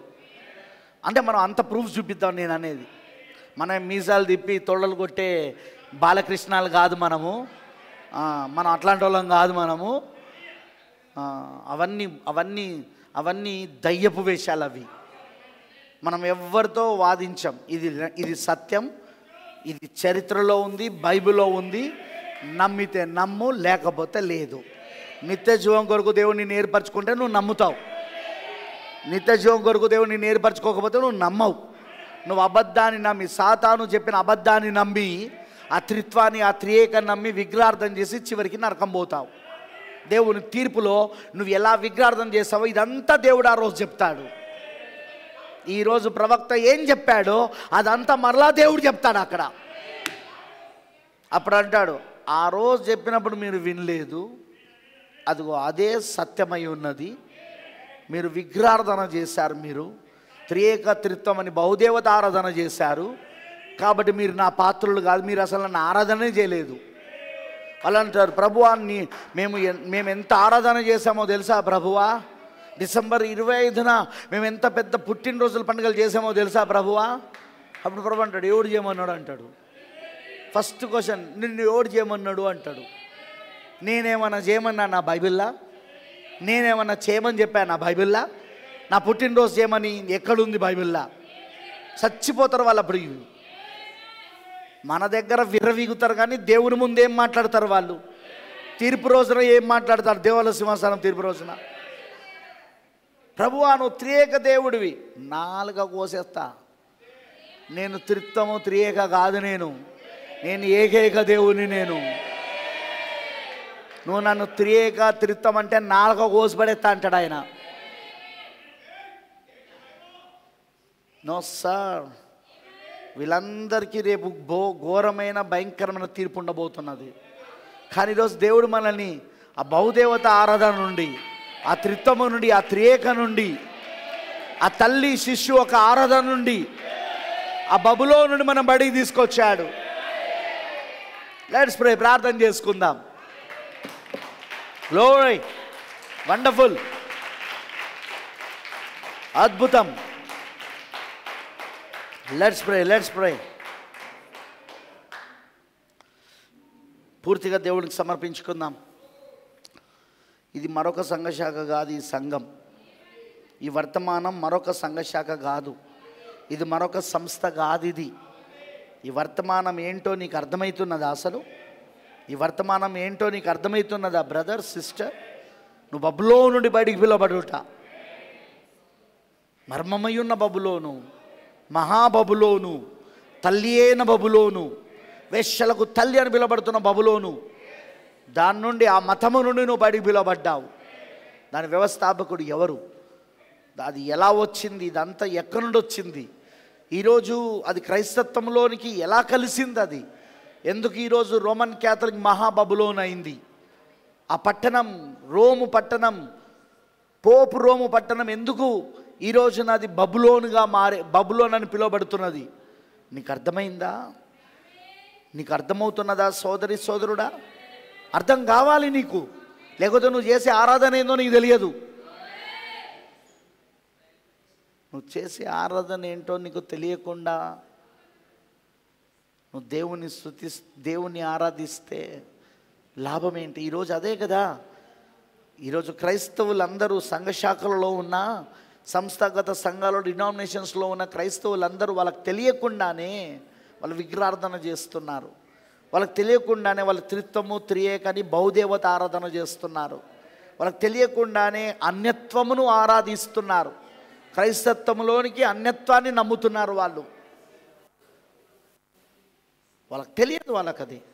కానీ ఈరోజు మనకు తెలుసు, మనం ఏం ఆరాధిస్తున్నాం మనకు తెలుసు, మనం దేన్ని ఆరాధిస్తున్నాం మనకు తెలుసు, ఎందులో నుండి దేవుడు మనం బయటికి పిలిచాడో తెలుసు మనకి. ఇప్పుడు ఎంత కృప చూపించాడంటావు మనకు? ఆయన మన పట్ల ఎంత దయ చూపించాడంటావు? ఆయన కృప, ఆయన దయనే కదా ఈరోజు మనల్ని అందులో నుండి బయటికి తీసుకొచ్చింది. మన జ్ఞానం కాదు, మన తెలివితేటలు కాదు, మన డబ్బు, మన పలుకుబడి, మన కులము, మన కులము ఇవి కాదండి. కృప, ఆయన ఏర్పాటు, ఆయన ఎన్నిక, ఆయన కృప మనల్ని ఈరోజు బయటికి తీసుకొచ్చింది. సమర్పించుకోండి. Let's pray. ప్రభు అయిన దేవా, సర్వశక్తిమంతుడా, కృపామయుడైన తండ్రి, నీకు వందనాలు. నిజంగా ఈ రోజున ఏమని నేను స్తుతించవలెను, ఏమని నేను ఘనపరచవలెను? మమ్మల్ని ఏ స్థితికి తీసుకొచ్చావో మాకు అర్థమవుతాను.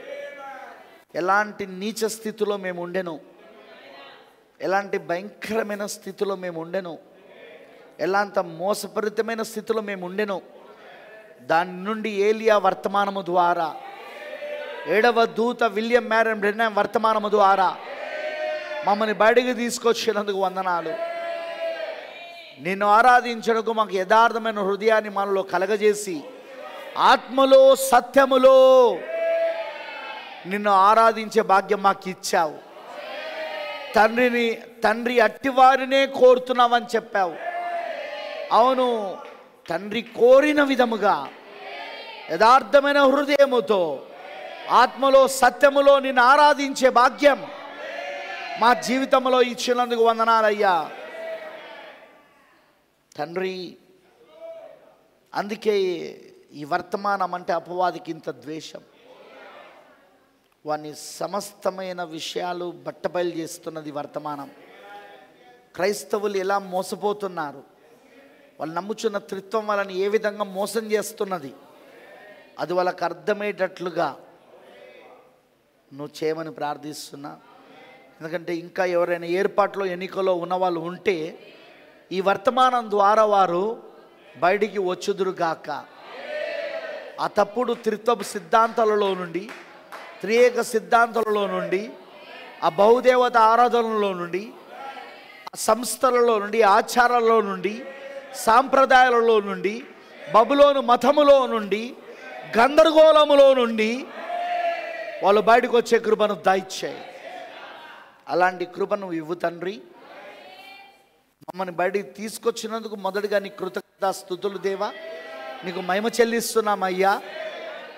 ఇంకా బయటికి రావాల్సిన వాళ్ళు ఎవరున్నారో వాళ్ళందరూ వచ్చే భాగ్యము దయచేయమని నీకు పూర్తిగా మేము సమర్పించుకుంటూ యేసు క్రీస్తు నామములో ప్రార్థిస్తున్నాము.